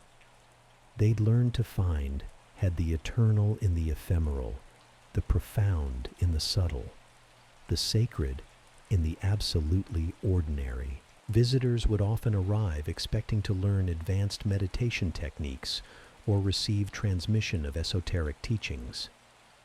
Instead, they would be invited to spend their mornings watching water condense and evaporate, discovering through patient observation that the most profound spiritual truths were demonstrated continuously by the natural world for anyone willing to pay attention. Some visitors found this approach too slow or too simple, leaving after a few days with complaints about wasted time. But others discovered that dewdrop meditation had taught them something invaluable about the art of spiritual development. That genuine transformation happens not through dramatic breakthroughs, but through the accumulation of countless tiny moments of clear seeing, like dewdrops gathering imperceptibly throughout the night until they suddenly catch the light and reveal their perfect clarity. The teaching of dewdrop meditation spread throughout Southeast Asia, though it was often misunderstood by those who tried to practice it without developing genuine patience. Some practitioners would sit briefly beside plants, expecting quick insights about impermanence. They missed the essential point that the practice worked through sustained attention rather than intellectual understanding, through the gradual cultivation of presence rather than the grasping for immediate results. Years later, when Thura had become a teacher guiding others in this subtle practice, he would often tell students that dewdrop meditation had taught him the difference between spiritual ambition and spiritual maturity. Ambition wants to achieve something impressive, he would explain. Maturity is willing to be transformed by something as humble as watching water appear and disappear. The dewdrops are perfect teachers because they show us how to be completely present for our brief time here without needing to leave any lasting mark. This gentle wisdom continues to condense like morning dew in the gardens of consciousness, reminding us that the most profound spiritual insights often arise not from dramatic practices, but from the willingness to be fully present with the subtle processes that surround us every moment. Tonight, as you rest in the gathering darkness, perhaps you can sense the dewdrops of awareness forming in the fertile silence of your own mind. Thoughts and sensations condensing briefly in the garden of consciousness before dissolving back into the vast spaciousness from which they emerged. Each one a perfect teacher, offering lessons in the art of graceful impermanence. Our ninth story takes us to the windswept plateaus of ancient Tibet, where a monastery called the Sanctuary of Echoing Wisdom had developed perhaps the most unusual approach to understanding the nature of sound and silence ever recorded in Buddhist history. The monks here practiced what they called echo meditation, spending their days in a vast canyon behind their monastery, where every word, every foot returned to them transform a step, every breath would by the journey through stone and space. Brother Pemba had joined this community specifically because of its reputation for producing practitioners with extraordinary clarity about the relationship between speech and truth. He arrived carrying years of confusion about the role of words in spiritual practice. Some teachers had emphasized the importance of mantras, sacred syllables, and scriptural study. Others had pointed towards silence as the ultimate teaching, suggesting that all words were obstacles to direct realization. The echo meditation promised to resolve this paradox by revealing the true nature of both sound and silence. The practice itself seemed straightforward enough. Each morning, the monks would walk to various positions throughout the canyon, spacing themselves so that their individual practice would not interfere with others.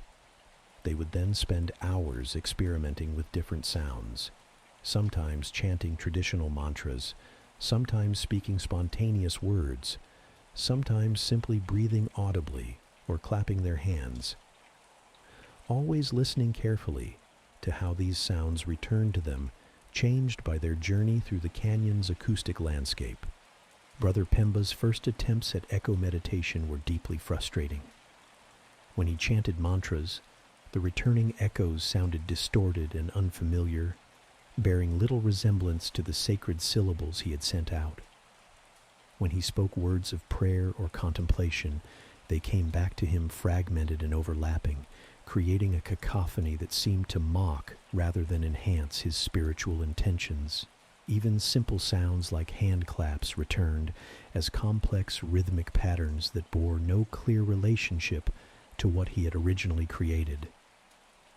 His teacher, Master Norbu, was a man whose voice carried a unique quality that seemed to resonate long after he had finished speaking. He had been practicing echo meditation for 35 years, and other monks said that his understanding of the relationship between sound and silence had become so refined that he could hear the echoes of thoughts before they were even spoken aloud. When Pemba confessed his confusion about the practice, Master Norbu led him to a particular spot in the canyon where the acoustic properties created especially clear and prolonged echoes. "Listen carefully," the master said, and then spoke a single word, "Om." The sound traveled out into the canyon and returned several seconds later, but it was no longer the same word that Master Norbu had spoken. The echo carried different tones, different rhythms, different qualities of resonance that seemed to reveal hidden dimensions within the original sound.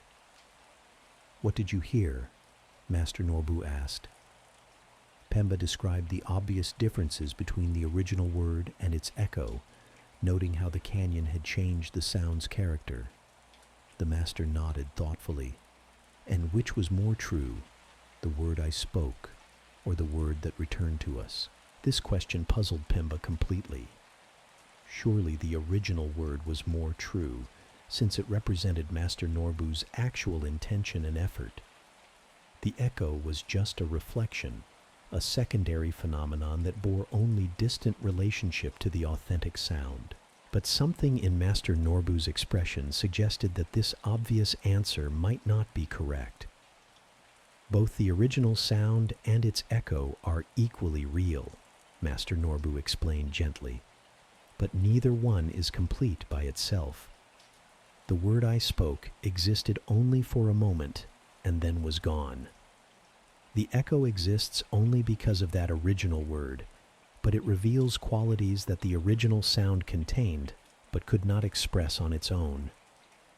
The canyon is not distorting the truth of what I said. It is revealing the truth that was always present, but hidden.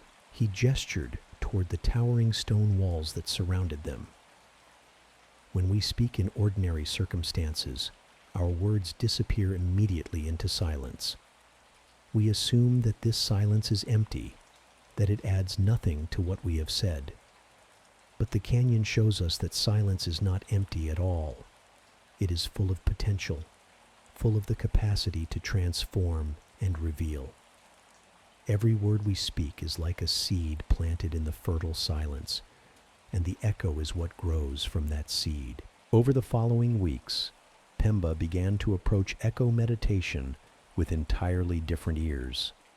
Instead of expecting the returning sounds to match what he had originally created, he learned to listen for the ways the canyon revealed hidden aspects of his words. A mantra that sounded mechanical and lifeless when he first chanted it might return with overtones that conveyed deep spiritual longing. A casual word, spoken without much thought, might echo back with layers of meaning that surprised him with their profundity. Most remarkably, he began to notice that the quality of his listening affected what the echoes revealed. When he spoke with genuine reverence and attention, the returning sounds seemed to carry additional depth and resonance.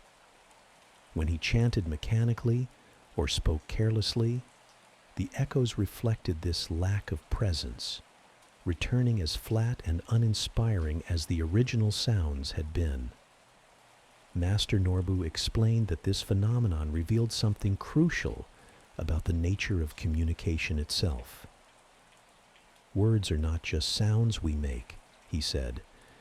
They are living expressions of our consciousness, and they carry the quality of awareness from which they arise. The canyon is like a perfect mirror for the mind. It shows us exactly what level of presence we brought to our speech. As months passed, Pemba's echo meditation began to transform his entire relationship with language. He learned to speak more carefully in daily conversations, knowing that every word would create its own echo in the consciousness of whoever heard it.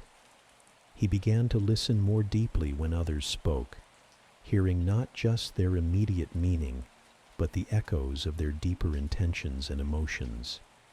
The practice also revealed the profound connection between sound and silence that had confused him for so long. He discovered that silence was not the absence of sound, but the space in which sound could reveal its full potential. The canyon's silence was what allowed the echoes to exist, just as the silence of deep listening was what allowed words to convey their full meaning. This understanding began to affect his meditation practice in ways he had never expected. Instead of trying to eliminate thoughts through forceful concentration, he learned to listen to the echoes that thoughts created in the silence of his awareness. Each thought would arise, express itself briefly, and then dissolve back into silence. But if he listened carefully, he could hear the subtle echoes that remained, revealing qualities of mind and heart that the original thoughts had contained but not fully expressed. Other monks began seeking out Pemba for guidance, drawn by the quality of presence he brought to conversations. They said that speaking with him felt like practicing in the canyon itself. Their words seemed to return to them enriched and clarified, revealing meanings they hadn't known they were trying to express.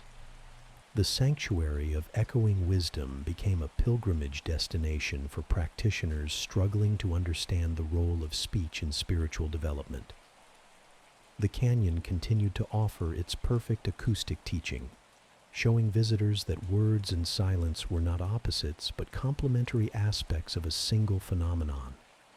Some would arrive carrying attachment to either eloquent speaking or profound silence, only to discover that both were incomplete without the other.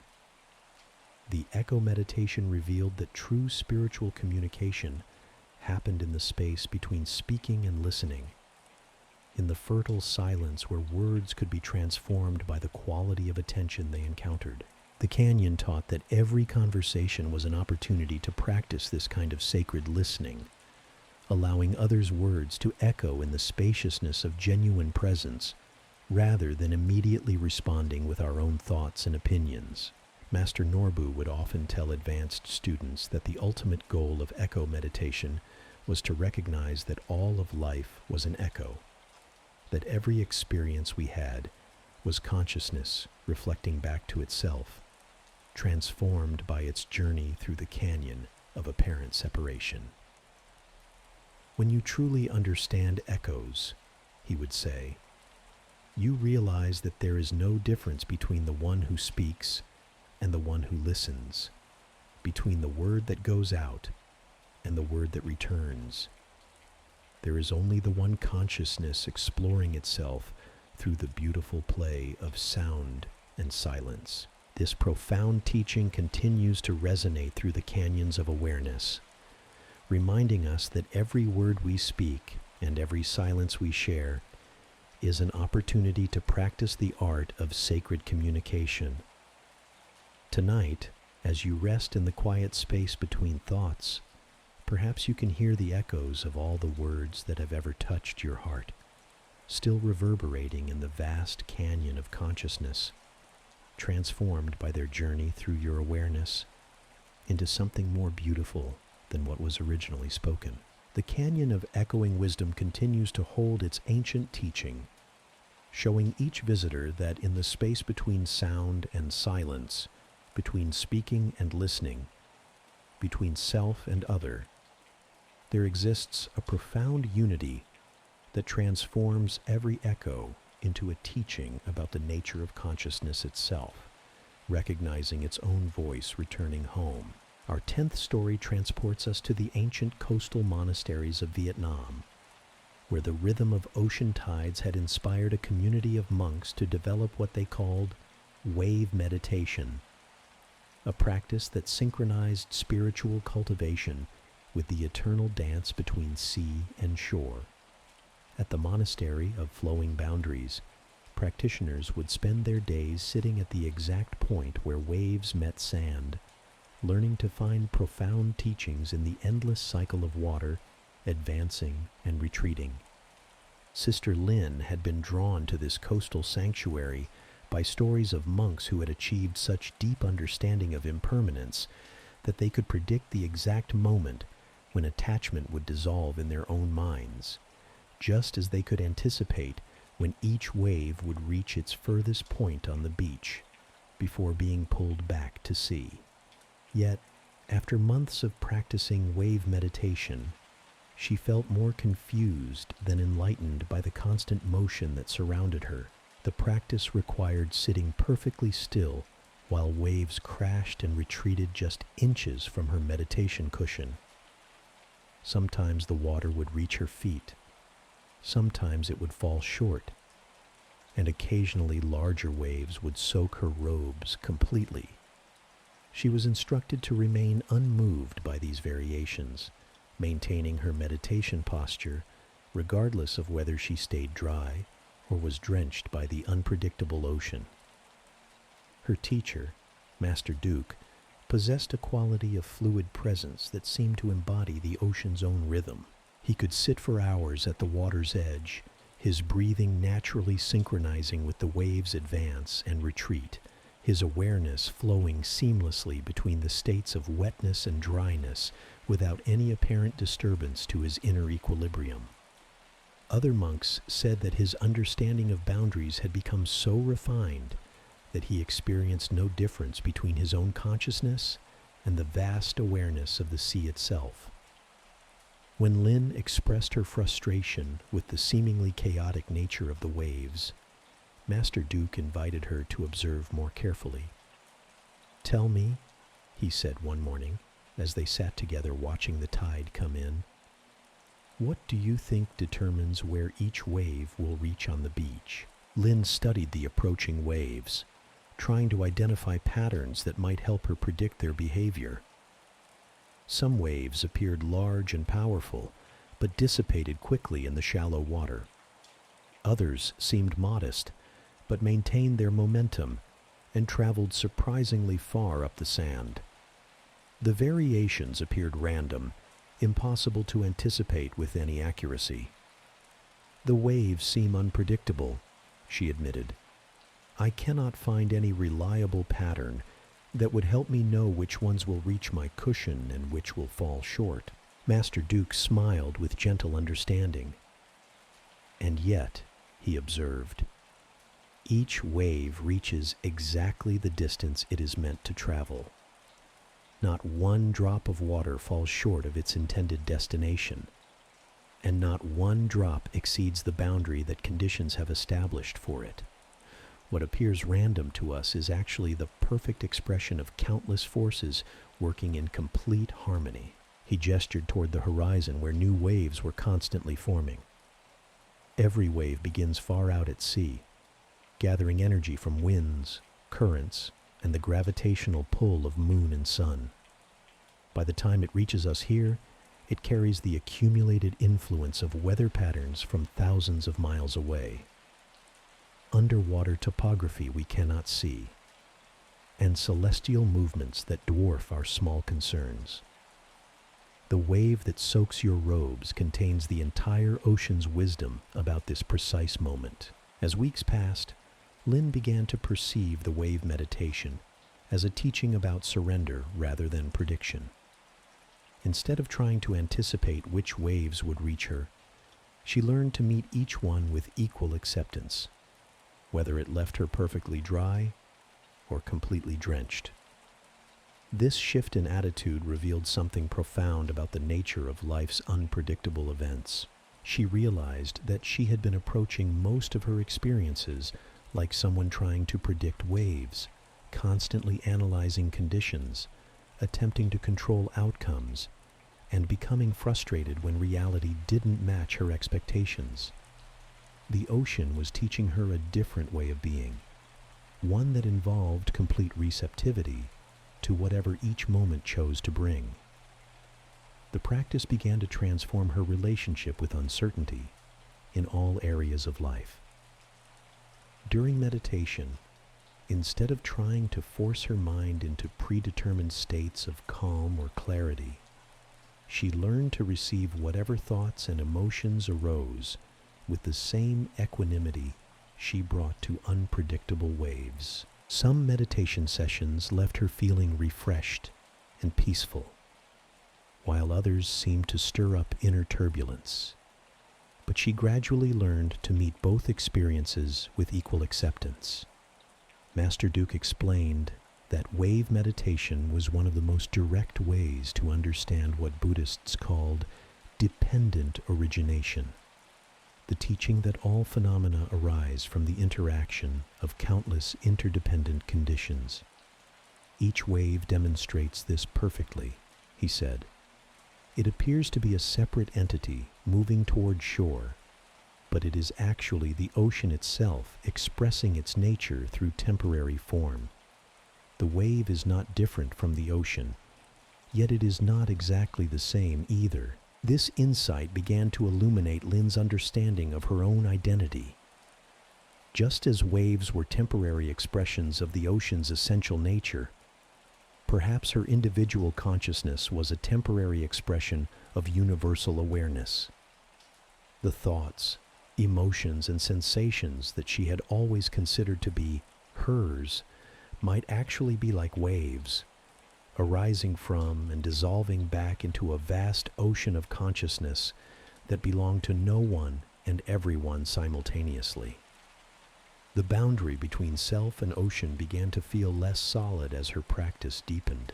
During long sessions of wave meditation, there were moments when she could no longer distinguish between her own breathing and the rhythm of waves, between her awareness and the sea's vast presence. These experiences were not mystical visions, but simple recognitions of what had always been true, that the boundaries she had imagined between herself and the natural world were as temporary and fluid as the line between water and sand. Other practitioners began seeking out Lin for guidance, drawn by the quality of fluid adaptability she had developed through her wave practice. They said that being around her felt like sitting by the ocean itself. Her presence seemed to flow around their rigid patterns of thinking and feeling, gradually wearing away the sharp edges of their judgments and fears. The monastery of flowing boundaries became renowned throughout Vietnam for producing practitioners who could navigate life's changes with oceanic grace. Visitors would arrive carrying attachment to fixed plans and solid identities, only to discover that the wave meditation gradually dissolved their need to control outcomes and maintain rigid self-concepts. The practice spread to other coastal monasteries, though it was often misunderstood by those who tried to replicate it without developing genuine surrender. Some practitioners would sit by water expecting immediate insights about impermanence, missing the essential point that the teaching worked through patient acceptance of uncertainty rather than intellectual analysis of change. The ocean continued its eternal teaching at the monastery of flowing boundaries, each wave offering a perfect demonstration of how to arise from vastness, express unique beauty for a brief moment, and return to the source without leaving any trace of attachment or regret. The monks who dedicated their lives to this practice became living embodiments of the sea's wisdom, their presence reminding others that true spiritual development involved learning to flow with life's changes rather than fighting against them. Master Duke would often tell advanced students that wave meditation had taught him the secret of genuine freedom, that it came not from controlling circumstances, but from recognizing that there was no solid self to be threatened by change. When you truly understand waves, he would explain, you realize that what you call your life is actually the ocean of consciousness playing at being an individual wave. The wave cannot be separated from the ocean, and the ocean is never diminished by the dissolution of any particular wave. This teaching whispers across the centuries like wind over water, reminding us that every experience in our lives is like a wave, arising from unknown depths, expressing itself briefly in the light of our attention, and then dissolving back into the vast mystery from which it emerged. Tonight, as you rest in the ebb and flow of your own breathing, perhaps you can sense the oceanic nature of your own awareness, vast and fluid, and eternally at peace with whatever waves happen to be moving across its surface. Our 11th tale emerges from the high desert monasteries of ancient Mongolia, where a community known as the Hermitage of Shifting Sands had discovered profound teachings hidden within the constant movement of wind-blown dunes. The monks here practiced what they called dune-walking meditation, following the subtle migrations of sand hills as they slowly reshaped the landscape according to the invisible choreography of desert winds. Brother Batbayar had been attempting this practice for nearly a year, yet he remained mystified by how walking slowly across shifting sand could lead to the profound insights that other monks described with such reverence. Each day he would choose a particular dune and spend hours following its contours as they gradually changed shape. But all he experienced was the simple sensation of sand beneath his feet and the endless repetition of steps across an apparently barren landscape.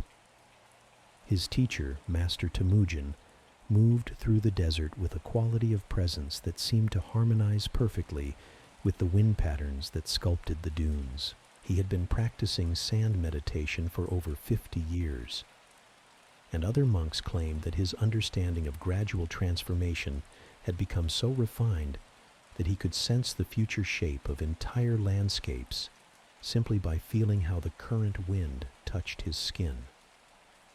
When Batbayar confessed his bewilderment about the practice, Master Temujin led him to the edge of a massive dune that had been slowly migrating eastward for decades.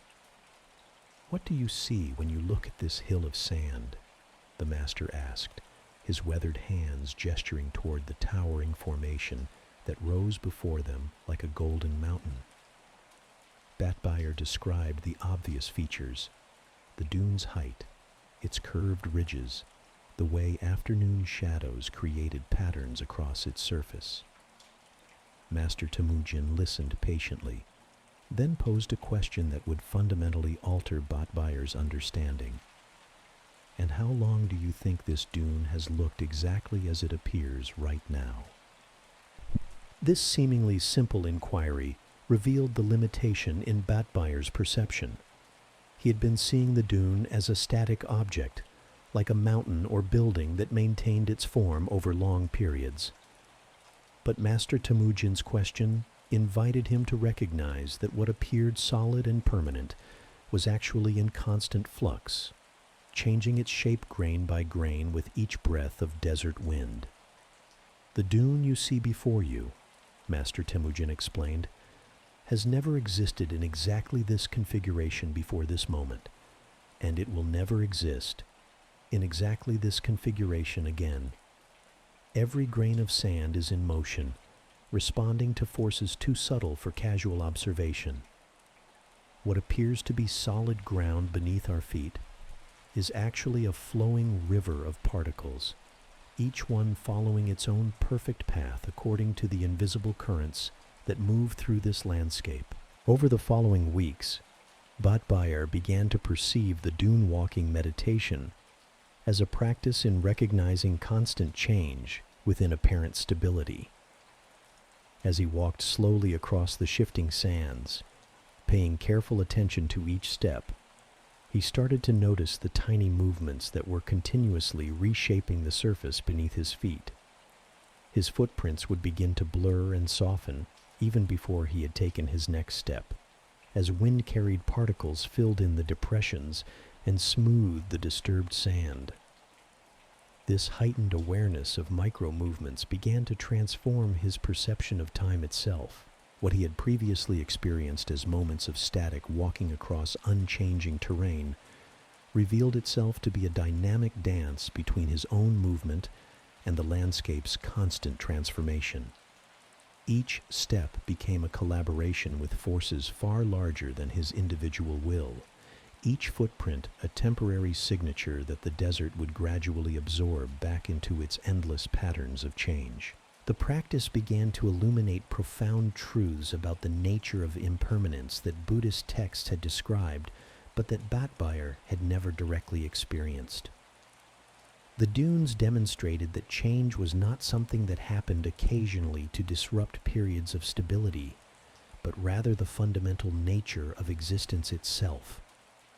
What appeared solid was actually composed of countless individual elements in constant motion, maintaining temporary patterns through the dynamic interaction of forces too complex to fully comprehend.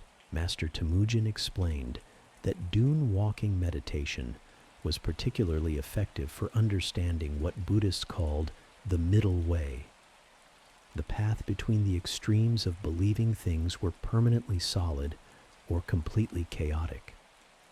The desert shows us that there is perfect order within apparent randomness, he said. Each grain of sand follows precise laws of physics, responding predictably to wind, gravity, and moisture.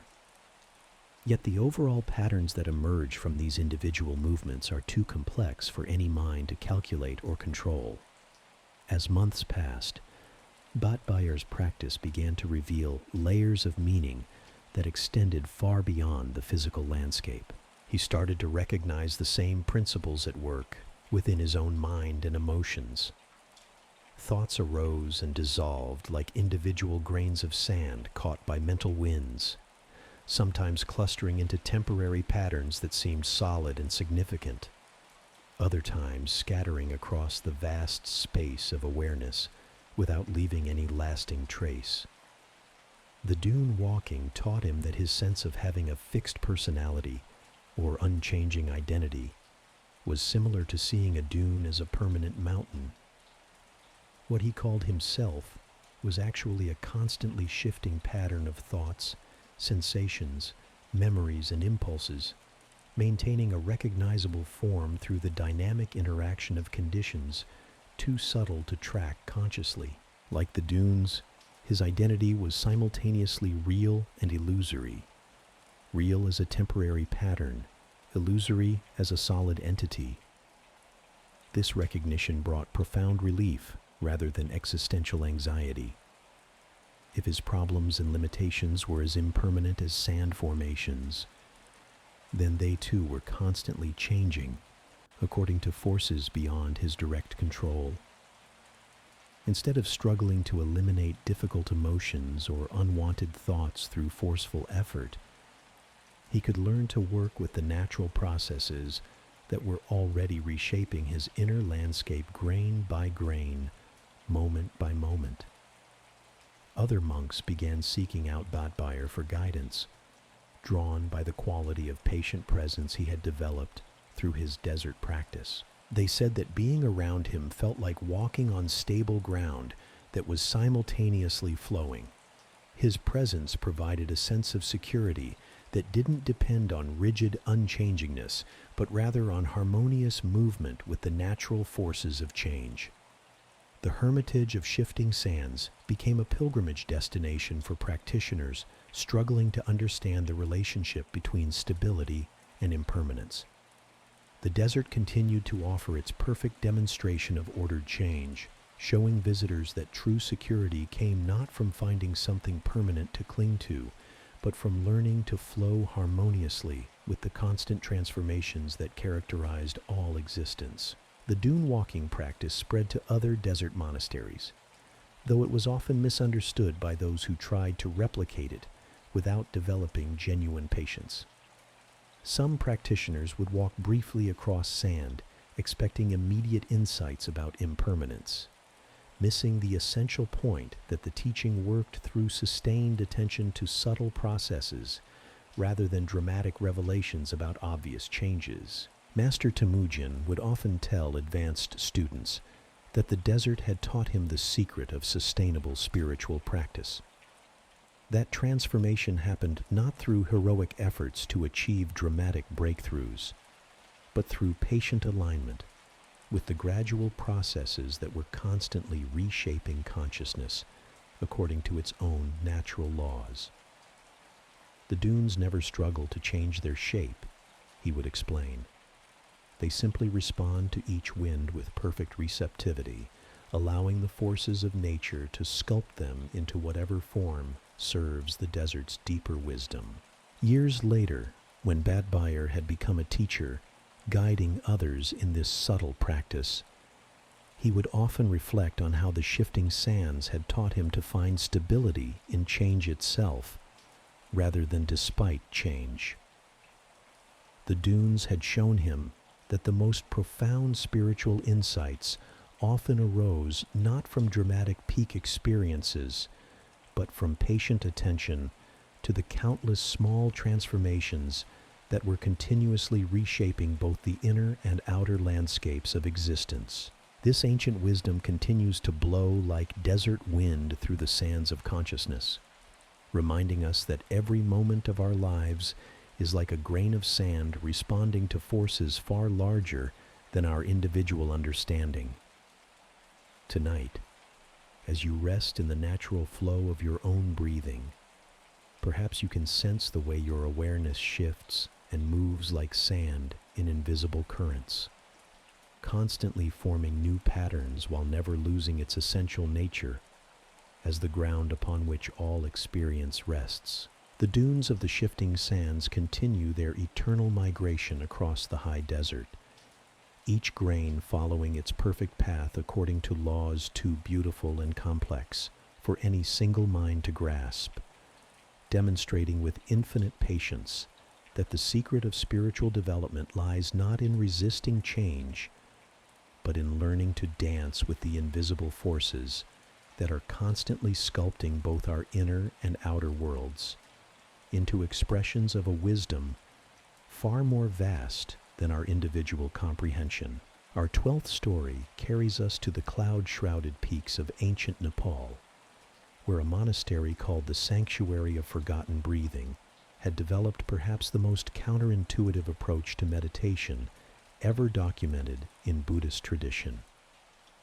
The monks here practiced what they called breath forgetting, deliberately learning to lose conscious awareness of their breathing until they discovered a deeper rhythm that seemed to breathe them rather than being breathed by them. Sister Yangchen had arrived at this high-altitude retreat carrying years of training in traditional breathing techniques. She could count breaths with mathematical precision, control her inhalation and exhalation with yogic mastery, and use various breathing patterns to induce specific states of consciousness. Yet the more she attempted to apply these skills at the Sanctuary of Forgotten Breathing, the more frustrated she became with what seemed like a practice designed to undo everything she had learned. The instruction was maddeningly simple. Sit quietly and deliberately forget that you are breathing. Don't count breaths. Don't regulate their rhythm. Don't even notice whether they are shallow or deep. Instead, allow breathing to happen so naturally that your conscious mind loses all awareness of the process, like forgetting that your heart is beating or that your blood is circulating. The goal was to discover what the monks called original breath, the effortless respiration that had sustained life before the thinking mind learned to interfere with natural processes. Her teacher, Master Karma, possessed a quality of presence that seemed to embody this teaching perfectly.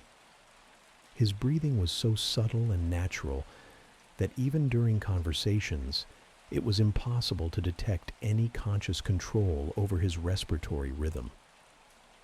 He seemed to exist in a state of such profound relaxation that breath flowed through him like wind through an empty valley, requiring no effort or attention to maintain its perfect adequacy. When Yangchen confessed her difficulty with deliberately forgetting such a fundamental bodily function, Master Karma led her to a window overlooking the vast mountain landscape that surrounded their monastery. "Watch the clouds," he instructed gently. "Notice how they move across the sky without any apparent effort or intention. They don't struggle to maintain their shape or worry about their direction. They simply respond to atmospheric conditions with perfect naturalness." He paused to allow her time to observe the slow dance of mist and vapor that played across the distant peaks. "Your breathing can learn to move through you with the same effortless grace that those clouds move through space. But first, you must stop trying to be the wind that pushes them and learn to be the open sky through which they naturally flow." This analogy began to shift Yang Chen's entire approach to the practice. Instead of trying to forget her breathing through effort or concentration, she started to cultivate a quality of inner spaciousness that simply had room for breath to occur without her conscious management. She discovered that the harder she tried to forget she was breathing, the more aware of it she became. But when she expanded her attention to include the vast silence that surrounded each breath, the breathing process gradually became as automatic and unnoticed as the circulation of blood through her veins. Over the following weeks, something remarkable began to happen. As her conscious control over breathing dissolved, she started to experience a quality of respiration that felt entirely different from anything she had known before. Instead of air being drawn into her lungs through muscular effort, breath seemed to arise from a source much deeper than her physical body, as if the entire universe were breathing through the temporary form she called herself. This shift brought with it a profound sense of being supported by forces far more intelligent than her individual will. The breath that moved through her without conscious direction seemed to know exactly what her body needed at each moment, sometimes flowing slowly and deeply to induce profound calm, other times quickening naturally to provide energy for daily activities, always perfectly calibrated to serve her highest well-being without any input from her thinking mind. Master Karma explained that breath-forgetting meditation revealed one of the deepest secrets of spiritual practice, that the thinking mind's attempts to improve or control natural processes often created more problems than they solved. "When you trust the wisdom that is already breathing you," he said, "you discover that this same wisdom is also thinking you, feeling you, and living you." The separate self that believes it must manage these processes is actually the primary obstacle to their optimal functioning. As months passed, Yang Chen's practice began to transform her entire relationship with effort and control in all areas of life. She learned to approach meditation not as something she did, but as something that happened through her when she created the right conditions of receptivity and trust. Her daily activities began to flow with the same effortless naturalness that characterized her breathing, each action arising spontaneously from clear seeing rather than forced effort. The quality of presence she developed through breath forgetting began to affect others in subtle but profound ways. People would comment that being around her felt refreshing and calming, like sitting in a forest where the air itself seemed to carry healing properties. She had learned to embody the teaching of effortless being, her very presence reminding others that life could be lived with far less struggle than they had imagined possible. Other practitioners began seeking guidance from Yang Chen, drawn by her demonstration that profound spiritual development could occur through releasing control rather than increasing it. They discovered that breath forgetting was actually a gateway to forgetting many other forms of unnecessary self-management, forgetting to worry about their meditation progress, forgetting to judge their thoughts and emotions, forgetting to maintain the exhausting project of being a separate self in charge of its own spiritual evolution. The sanctuary of forgotten breathing became renowned throughout the Himalayas for producing practitioners who seemed to move through life with the same natural grace that characterized perfectly healthy breathing. Visitors would arrive carrying the burden of complex spiritual techniques and elaborate self-improvement projects, only to discover that the deepest transformation came through learning to trust the wisdom that was already operating perfectly within them. The practice spread to other high-altitude monasteries, though it was often misunderstood by those who tried to replicate it without developing genuine trust in natural processes. Some practitioners would attempt to forget their breathing through mental effort, creating tension rather than the profound relaxation that made authentic forgetting possible. They missed the essential point that the practice worked through surrender rather than accomplishment, through becoming nobody rather than somebody special. Master Karma would often tell advanced students that breath forgetting had taught him the ultimate secret of all spiritual practice, that enlightenment was not something to be achieved, but something to be allowed, not a state to be created, but a natural condition to be uncovered by removing the obstacles that obscured it. When you truly forget that you are breathing, he would explain, you remember that you are being breathed by the same source that breathes all of existence. This remembering is what we call awakening.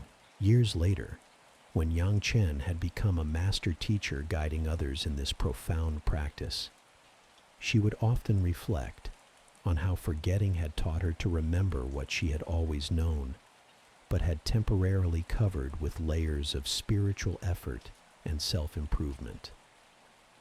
The breath that moved through her without conscious control had shown her that the same effortless intelligence was available for every aspect of living when she learned to get out of its way.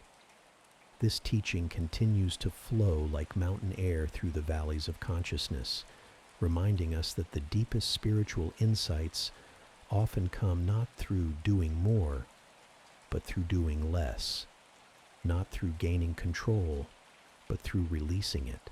Tonight, as you rest in the natural rhythm of your own breathing, perhaps you can sense what it might feel like to be breathed by existence itself, to discover that the effort you thought was necessary for spiritual development might actually be the primary obstacle to the grace that is always trying to live itself through you. Our 13th story takes us deep into the bamboo forests of ancient China, where a monastery called the Hall of Listening Stones had developed an extraordinary practice based on the subtle sounds that emerged from apparently silent rocks. The monks here would spend their days in profound stillness beside various stones, learning to hear what they called the whispers of mineral wisdom, teachings that could only be perceived when the mind became quieter than the deepest cave. Brother Chen had joined this unusual community after hearing stories of practitioners who claimed that stones could transmit profound teachings about patience, endurance, and the nature of time itself.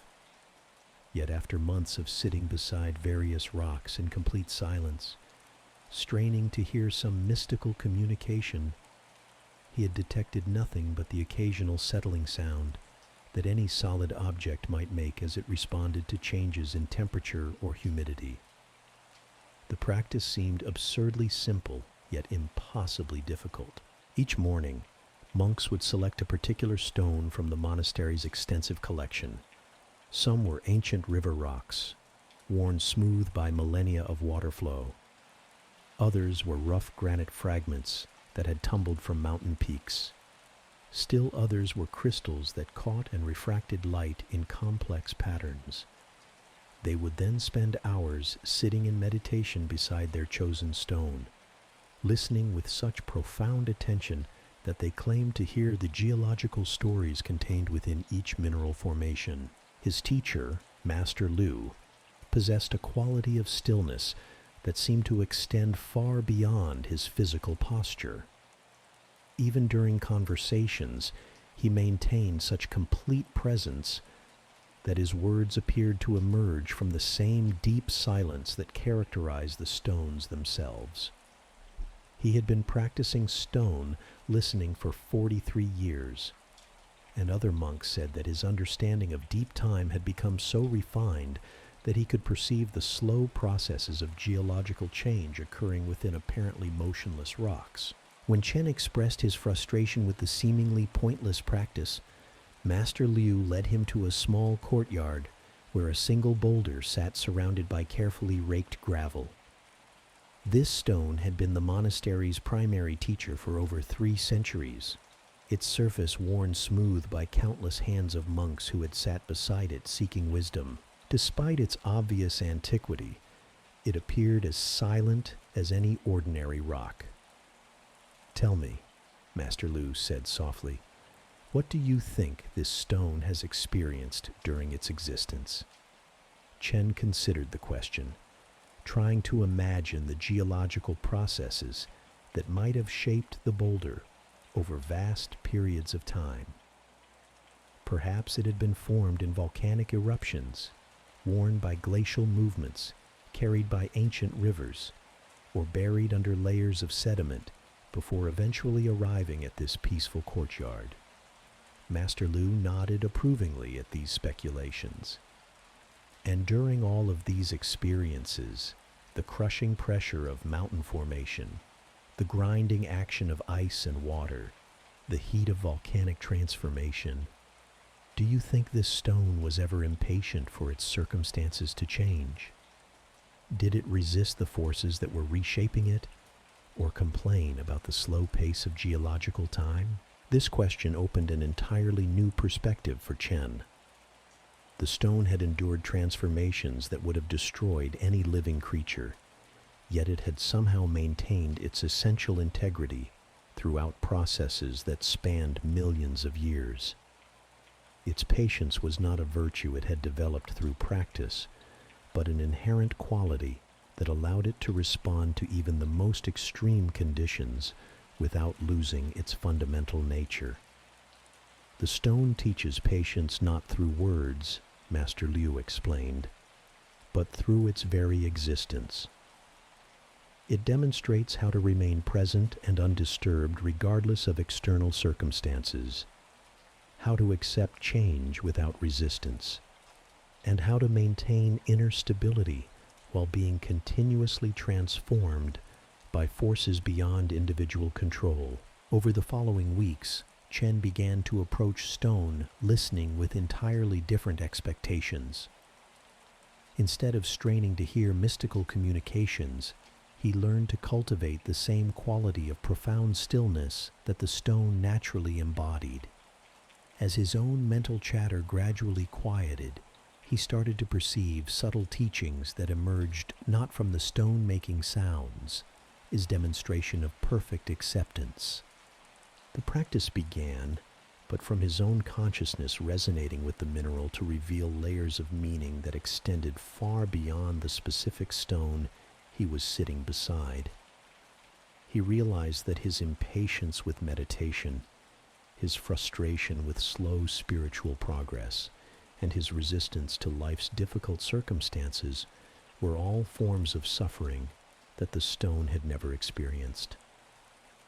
The rock's perfect equanimity in the face of geological upheavals offered a model for how consciousness itself could remain undisturbed by the constant changes that characterized human experience. As months passed, Chen's stone listening practice began to transform his entire relationship with time and change. During meditation, instead of becoming agitated when insights didn't arise quickly, he learned to rest in the same timeless presence that allowed stones to endure whatever conditions appeared. In daily life, when faced with situations that triggered impatience or resistance, he would remember the boulder's demonstration of perfect acceptance and find his own natural stability beneath the surface turbulence of reactive emotions. Master Liu explained that stone listening was particularly effective for understanding what Buddhists called Buddha nature, the unchanging awareness that remained constant throughout all of life's transformations. Stones show us what it means to have an essence that cannot be damaged by external circumstances, he said. No matter how much pressure they endure or how dramatically their surface appearance changes, their fundamental mineral nature remains intact. This is exactly how your essential awareness exists, always present, always undisturbed, regardless of what thoughts or emotions happen to be passing through it. As our journey through these ancient teachings draws to its gentle close, perhaps you can feel how these timeless stories have woven themselves into the fabric of your awareness. Each tale we've shared tonight carries within it the accumulated wisdom of countless generations, preserved not in dusty libraries, but in the living tradition of awakened consciousness recognizing itself across the centuries. The peace you've discovered in listening to these stories was never something you needed to acquire or achieve. It has always been your natural state, waiting patiently beneath the surface noise of daily concerns, ready to emerge whenever you create space for its recognition.